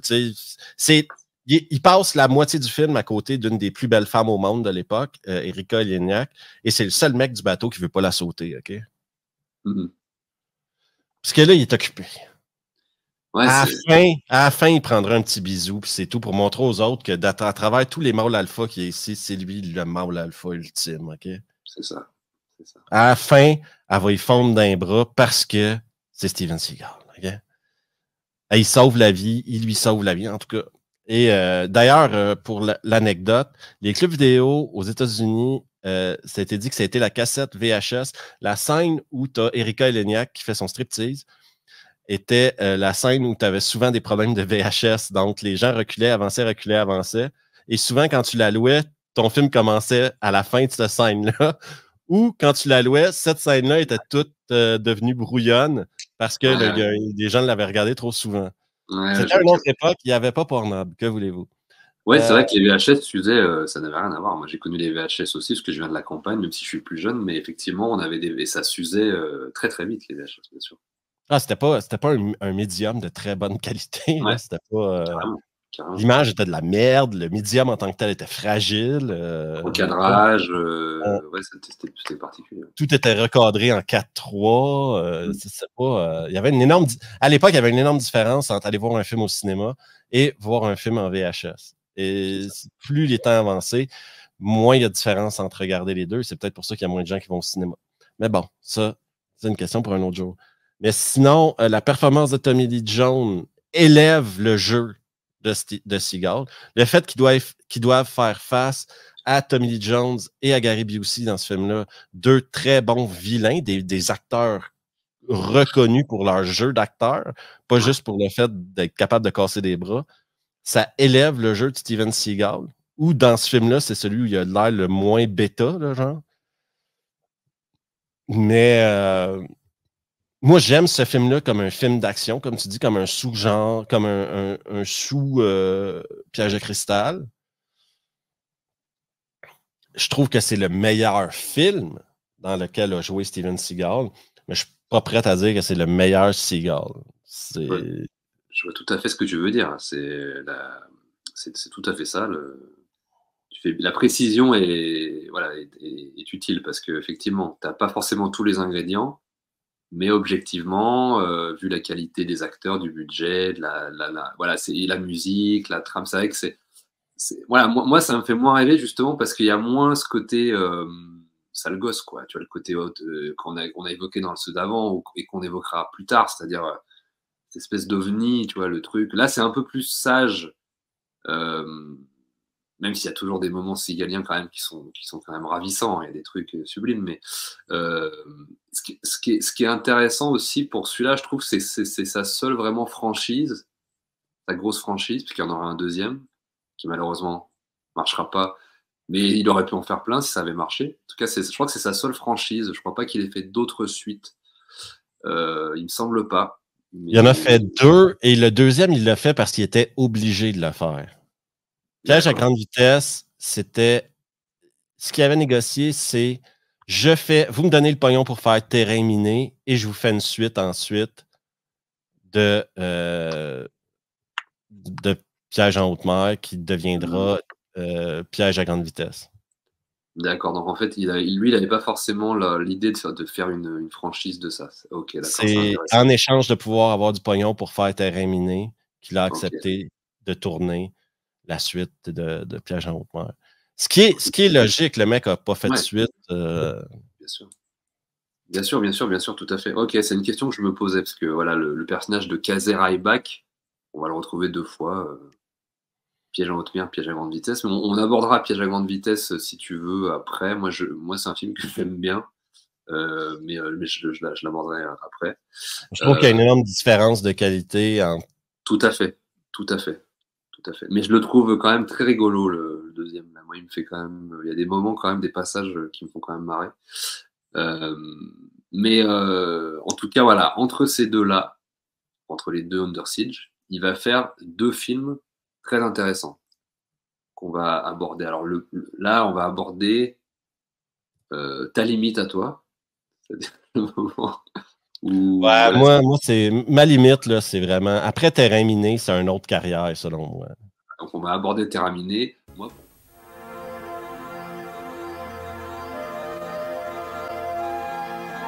sur cette terre d'une beauté glacée, dont un peuple fier a fait sa demeure, la compagnie Aegis Oil fait des ravages. Les gens qui sont ici veulent vous parler de ce qui empoisonne leur environnement. Si Aegis 1 n'est pas achevé et opérationnel dans 13 jours, les droits sur le pétrole reviendront aux Esquimaux. Il faut empêcher ça à tout prix. Mais c'est cette heure! L'arme absolue de Piège en haute mer est de retour avec une puissance de feu encore plus grande. Steven Seagal est en terrain miné. Tu es un homme du pétrole? Non, moi j'éteins les feux, j'arrête les marées noires. On est mené en bateau par les gens les plus évolués et les mieux informés de la planète. Je sais que nous avons eu quelques différends. Vous n'avez pas gagné assez d'argent. Je n'ai pas besoin de ce genre de problème pour l'instant. Éliminez le problème. Vous pensez à des mercenaires? À présent, cette terre a un ami. J'ai vu en toi un grand esprit. Ce peuple a un guerrier. C'est toi qui as roué de coups ce pauvre Esquimau? Et cette compagnie... Je veux cet homme ou son cadavre! A un gros problème. Qui c'est ce mec? On dit qu'il appartient à l'agence. L'agence? CIA. Je ne sais pas qui il est, mais c'est un putain de problème.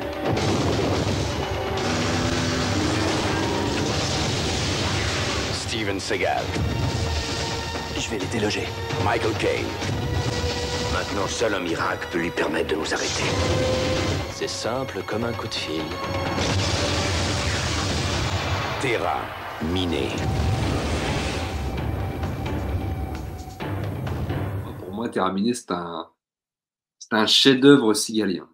Il y a tous les trucs que j'aime dans Steven. Ça va même beaucoup trop loin, hein, on en parlera, les trucs. J'avais vu ta vidéo d'ailleurs où tu en avais parlé, j'avais trouvé ça assez juste et tout.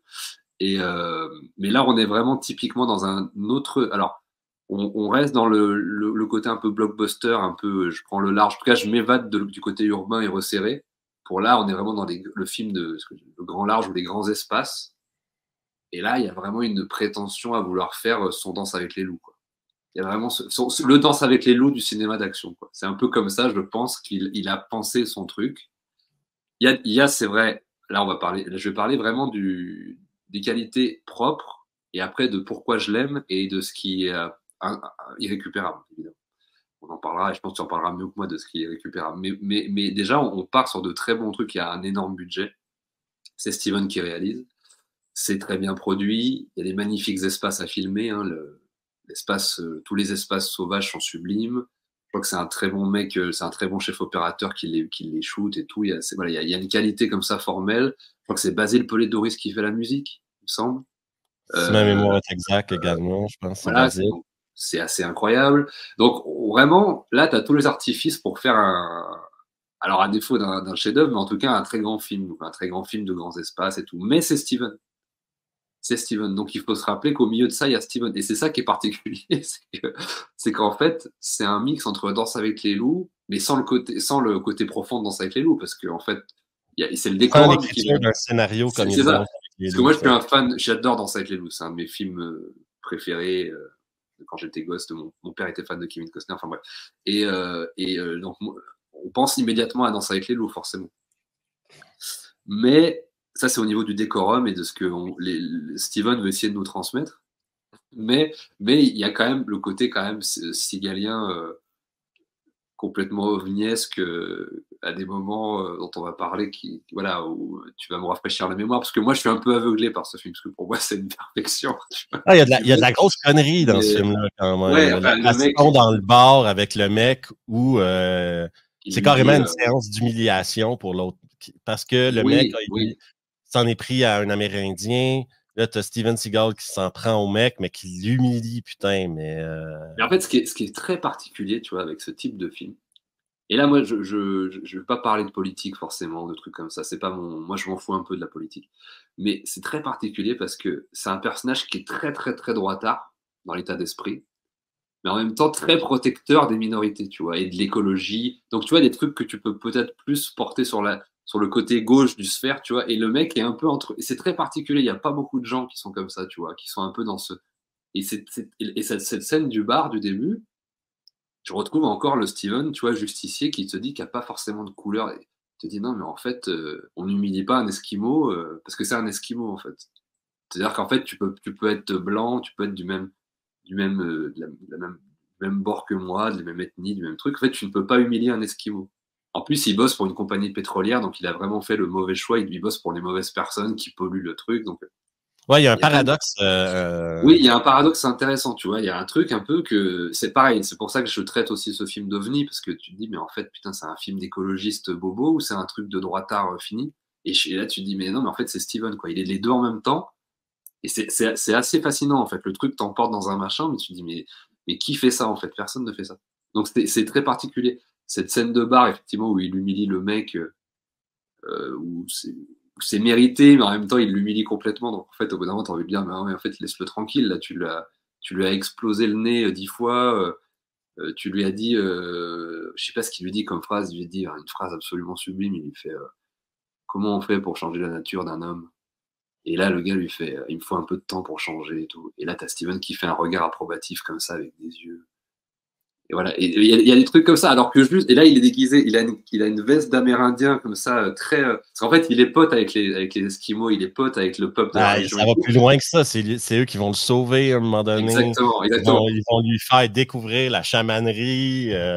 Exactement, et ça, je sais que c'est n'importe quoi. Là. Quand il rentre dans la grotte, et d'un côté de la grotte, t'as la fille à poil ou la petite vieille, et il doit faire un choix moral, et qui va représenter la personne qui est dans le fond, et il regarde la fille à poil, il regarde la petite vieille, il regarde la fille à poil, putain, la scène dure à peu près 8 minutes, là, et il finit par aller vers la petite vieille et de choisir la sagesse au lieu des choses. Ce qui va l'éveiller, ce qui va pas aller sur la... Non, moi, en fait, si tu veux, il y a plein de trucs qui me parlent, tu vois, qu'il y a des trucs... Mais en fait, je vois ce qu'il a voulu faire, si tu veux. Mais ça, c'est un peu comme tout un tas de nanars que moi, j'apprécie, c'est-à-dire que je vois ce que les mecs essaient d'amorcer dans ce qu'ils veulent dire, mais en même temps, il y a tellement un côté, du coup, où l'ego reprend le dessus, Ah ouais, quand il sort de l'eau tu... et qu'il est comme traité comme Ouais, Jésus. Puis, ouais, c'est sublime, quoi. Mais ça touche au sublime. Enfin, vraiment, quand t'aimes. Enfin, moi, je sais que je l'avais vu la première fois. Alors, tu vois, là, en le revoyant, c'est vrai que je me suis dit, bon, c'est vrai que ça va un peu loin. Moi, je l'aimais beaucoup plus quand j'étais jeune. Et bizarrement, celui-là, c'est vrai que je me dis, bon. Mais je trouve quand même toujours mythique, quoi. La scène du début avec le mur de flammes, comme ça, il est suriconisé au début où il pète la centrale. Il y a des punchlines incroyables. Il s'allume son cigarillos avec une allumette. Il sait que tout va péter, il commence à marcher, il se casse. Tu sais, le mec, les autres sont en pleine protection contre le feu. Lui, il arrive avec son petit par-dessus jaune puis son casque. Là. Putain, mais tu fais comme, non, mais c'est bon, quoi. Quand il part du feu, il n'y a même pas un cheveu qui se déplace, quoi. Mais je pense qu'il n'y a même pas, en fait, je pense qu'il y a même pas de réalisme à chercher de toute façon dans les films de Steven. Je pense que là, moi, ce que je crois ce qu'il essaye de faire, c'est d'imposer le héros traditionnel, tu vois. Et ou même il va jusqu'à la tradition primordiale parce qu'en fait, il embrasse la communauté primordiale des Indiens, tu vois, des Amérindiens, des Esquimaux. Donc, tu vois, il y a vraiment ce côté où il est aidé par la nature, en fait. Il est pote avec la nature, du coup, la nature l'aide. Il y a une réciprocité. Tu vois, il y a vraiment ce truc-là qui peut paraître hyper too much, en fait, parce que dans nos manières assez modernes d'aborder le truc, tu vois, il y a le côté aussi, ce qui va arriver, le côté mysticisme aussi, la mystique, qui avait déjà un peu dans l'échec est mort, mais qui là est complètement assumé. Comme tu dis, il se réveille d'une espèce de rêve astral, il recommunie avec les forces de la nature. Moi, il y a plein de trucs qui me parlent, si tu veux, dans le film, mais j'ai conscience qu'il y a Steven au milieu. Et que du coup, ça fait un truc complètement paradoxal et bordélique et tout. Mais il y a quand même plein de moments assez jouissifs, de cassage de bras, mais c'est très particulier parce que vraiment, il y a une ambition de faire Danser avec les loups et en même temps, tu te retrouves avec un film d'action bourrin des années 90 et où le mec, en plus, espérait avoir un Oscar. Je crois qu'il avait dit... oui, il croyait que c'était son film Oscar, quoi. Voilà. Mais si tu veux, j'essaie de me mettre dans sa psyché, j'essaie de comprendre, mais je crois que je comprends pourquoi. Mais je pense que c'est trop déséquilibré. Tu vois, j'ai sorti le mot déséquilibré, j'aurais pas dû parce que ça va peut-être un peu loin. Mais il y a un côté déséquilibre que, tu vois, je pense que quand tu sors un plat d'une cuisine, il y a certains ingrédients et du coup, ça peut paraître indigeste par moment. Mais moi, en tout cas, c'est un film que j'adore pour ses qualités et ses défauts et que j'arrive à aborder d'une bonne manière parce que je comprends profondément le personnage. Je sais à peu près ce qu'il veut amener. Mais c'est vrai qu'en guise de résultat, après, c'est vrai que bon, t'as un truc bizarre, quoi. T'as un truc bizarroïde.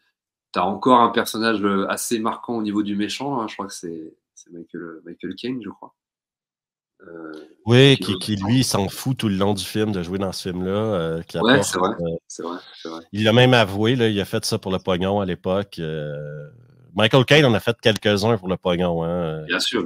On a qu'à penser à Jaws 4, à celui-là. Michael Caine a fait des films uniquement pour être payé des fois. Bien sûr. Le truc le plus scandaleux, moi, je pense, de Terrain miné, c'est qu'à l'origine, Steven Seagal avait préparé un discours de 30 minutes sur l'écologie à la fin du film. C'est 30 minutes, sérieux? Vraiment 30 minutes. Et les studios ont réussi à faire descendre ça à 7 minutes. Ce qui est déjà énorme. Hein. Qui est déjà, genre, c'est la plus longue semaine de ta vie quand tu regardes Steven Seagal parler d'écologie à la fin. Tu sais, je dis pas qu'il a tort. Hein. Le pire, c'est que dans ce qu'il dit, il y a des trucs vrais, l'impact de l'être humain sur la nature, etc. Mais putain, c'est que c'est Steven Seagal qui te dit ça, quoi. Qui est en train de te faire la morale sur l'écologie, quoi. Tu veux pas Steven Seagal te dire ça dans la vie, là. Ouais, là, c'est le côté, effectivement, que tu peux regretter si tu as aimé ses premiers films. C'est le côté, effectivement, en lutte. Mais du coup, ça va aussi dans la logique de ce qu'il a amorcé, parce qu'il est en lutte contre un système qui pollue, là, dans celui-là. Donc, il l'avait déjà amorcé dans Nico et dans les autres. Et là, vraiment, il va plus loin avec un discours, avec un truc. Comme tu as dit, c'est pas forcément quelque chose de... Je suis pas en désaccord. Je suis même en accord avec plein de choses, en fait, fondamentalement. Mais dans tout le film, mais c'est très bordélique. Du coup, ça fait un résultat que moi j'apprécie parce que putain, en fait, il y a aucun film qui te propose ça, mais en même temps, des fois, tu te dis, moi, je sais que ça t'avait fait tilter aussi. J'avais vu ta vidéo sur un truc, et moi, il faut savoir que aussi, je suis pas américain. suis vraiment français, je suis vraiment européen, donc j'ai pas forcément cette vision, tu sais, cette connaissance énorme de ce contexte-là. Mais t'avais dit un truc intéressant sur... Il y a un truc qui t'avait gonflé particulièrement, c'était le fait qu'un blanc, encore une fois, vienne sauver le cul des Esquimaux, etc. Est-ce que tu Ouais, peux ça, c'est parce que, tu sais, la France, vous avez le colonialisme, OK, qui est votre période honteuse. Hein? Ouais. Oui, les États-Unis ont l'esclavage et les États-Unis et le Canada ont leur traitement des Premières Nations. Tu sais, bien sûr. Parce que bien sûr. On pourrait même blâmer les pays européens pour ça, mais quand on est arrivé, on a pris la place de d'autres gens qui étaient là avant nous. Bien sûr. Et puis on a pris des décisions bizarres à travers les années, mais ils ont pris des décisions de leur époque, etc. Puis les Amérindiens aussi ont fait des erreurs en vendant des territoires, en vendant. Et l'idée pour moi de faire ce genre de film-là, du sauveur blanc, c'est un truc qui m'énerve de toute façon dans tous les films. Là. Que ce soit un film du sport où c'est un coach blanc qui s'en va dans la cité, ou les films de profs blancs qui s'en vont enseigner au ghetto. Moi, c'est des trucs qui m'énervent. Mais... Oui, t'aimes pas Scorpion Rouge, par exemple, avec Dolph Lundgren. C'est débile, quoi. Mais pour moi, ça, c'est un gros nanar. Genre, c'est juste un gros nanar. J'adore, mais ouais, je comprends. C'est un bon nanar, mais tu sais, ces prémices-là, moi, c'est l'homme blanc qui vient sauver ceux qui en ont besoin. Là, c'est la puissance de sa blancheur.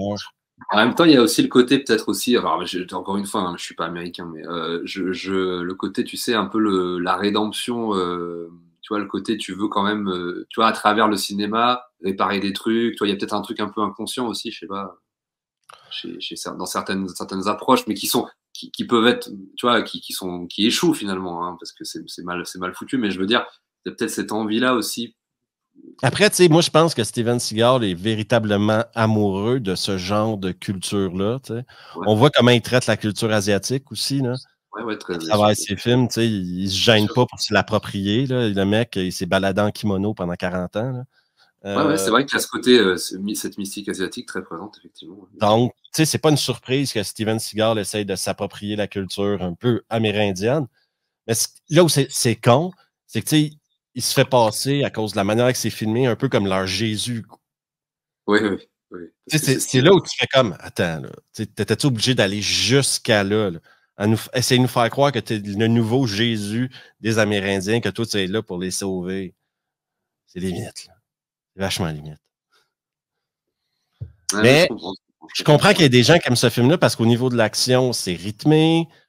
Ça pète de partout. La baston finale dans la raffinerie, c'est super bien fait. Ouais, l'explosion dans la raffinerie, là, avec tous les trucs qui pètent dans tous les étages, les jaillissements d'eau, de flammes, les trucs qui tombent, c'est assez impressionnant, là, je trouve. On a de l'exposition à la Steven Seagal à un certain moment donné quand l'équipe de mercenaires se pointe pour le choper.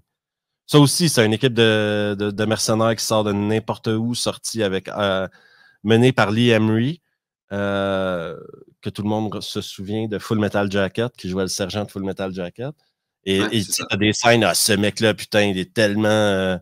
Pour être pissé sur ton feu de camp. Même ses secrets ont des secrets. Tu sais, il pisse sur ton feu de camp ou je sais pas quoi, puis tout le monde va mourir. Tu lui donnes une batterie et un couteau, puis il te ramène un ours. Ils disent tellement de l'exposition pour faire bander Steven, quoi. Je pourrais pas te ressortir tout le dialogue, mais il est assez marquant. Ouais, il est assez fou, ce monologue-là du mec. On n'a pas affaire à un élève, on a affaire au professeur. Enfin, ça commence comme ça, puis après, puis en parallèle à son monologue, tu vois Steven poser des bombes partout et tout, tu le vois gérer la situation comme ça, en insert et tout. Enfin voilà, il maîtrise, quoi. Il y a aussi ce débat, souvent j'avais entendu, le mec défend l'écologie, mais il fait péter une raffinerie de pétrole, ce qui va polluer toute la région. Mais à un moment donné, je sais pas si tu as remarqué, mais il amorce ça, alors c'est très feignant, hein, mais il l'amorce, il dit, parce que on retrouve le côté sidekicks aussi, il a une pote, voire un peu amoureuse, hein, je crois, un esquimau, et elle lui dit oui, mais si on fait péter ce truc, ça va se déverser dans le... Et là, je sais pas, au travers d'une phrase, il dit oui, non, mais si on active le truc là, de toute façon, ça va dériver de l'autre côté, donc c'est bon. Tu sais, à un moment donné, il dit une phrase comme ça que j'ai bien noté, tu vois, en le revoyant. Il dit non, mais en fait, c'est bon, si on fait péter le truc avant, avec ça devant, normalement, ça devrait pas aller sur les nappes phréatiques, machin et tout. Il y a un truc comme ça, mais bon, c'est un peu tiré par les cheveux, évidemment. Là, c'est du Steven Seagal pur. C'est ça. Du coup, c'était la première partie sur Steven Seagal. Donc, on est allé de Nico à terminer, c'est très bien parce que pour moi, c'est le début de carrière, les 6 films les plus importants. On va aborder le reste qui est très inégal, mais on va en parler. Steven va revenir dans le ghetto, revient dans les grands espaces, il va nous balader, ça va être magnifique. En tout cas, on reviendra pour une deuxième partie. Merci encore, Steve, pour ta participation. Avec plaisir, Max. Et puis merci de m'aider à décortiquer le mythe Steven et de te prêter à l'exercice. Ça fait extrêmement plaisir. Je suis honoré de t'avoir invité. On se retrouve pour la deuxième partie. En tout cas, prenez soin de vous et je vous dis à très bientôt. Je vous embrasse. Merci 1000 fois.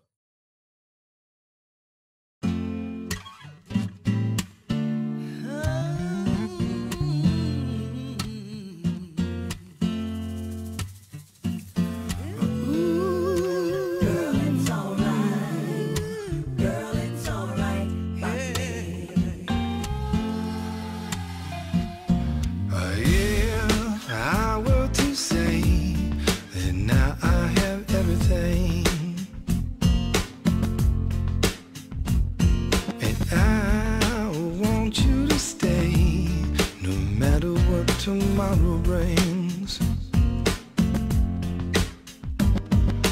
would it make you feel something so real, like you could speak your own mind and whisper your wildest dreams? Well, girl, it's alright by me.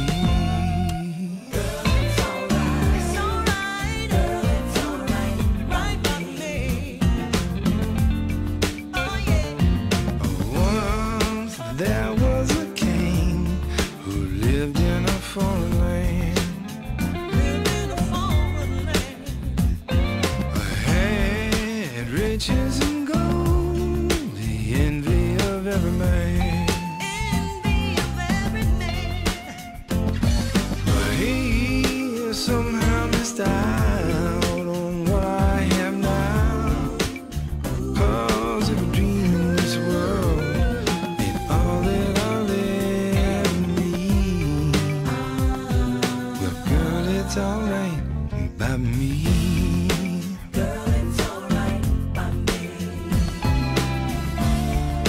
This is the kind of thing one might see in a movie. This is the kind of thing that inspires one's greatest poetry. Out of a million chances, who would have thought I'd be this kind of lucky one? Girl, it's alright. Girl, it's alright by me. Yeah, yeah, baby, it's alright.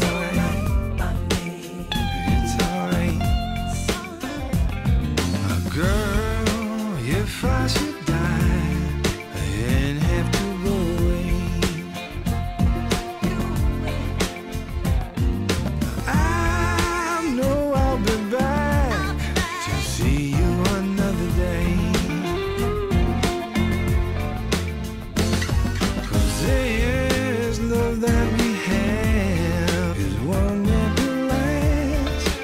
So let the mountains all cry, let the sky fall and die. We can't live in the past, and the future won't last. Well, if we live for today, it won't go away. So please, know it's alright, girl, it's alright.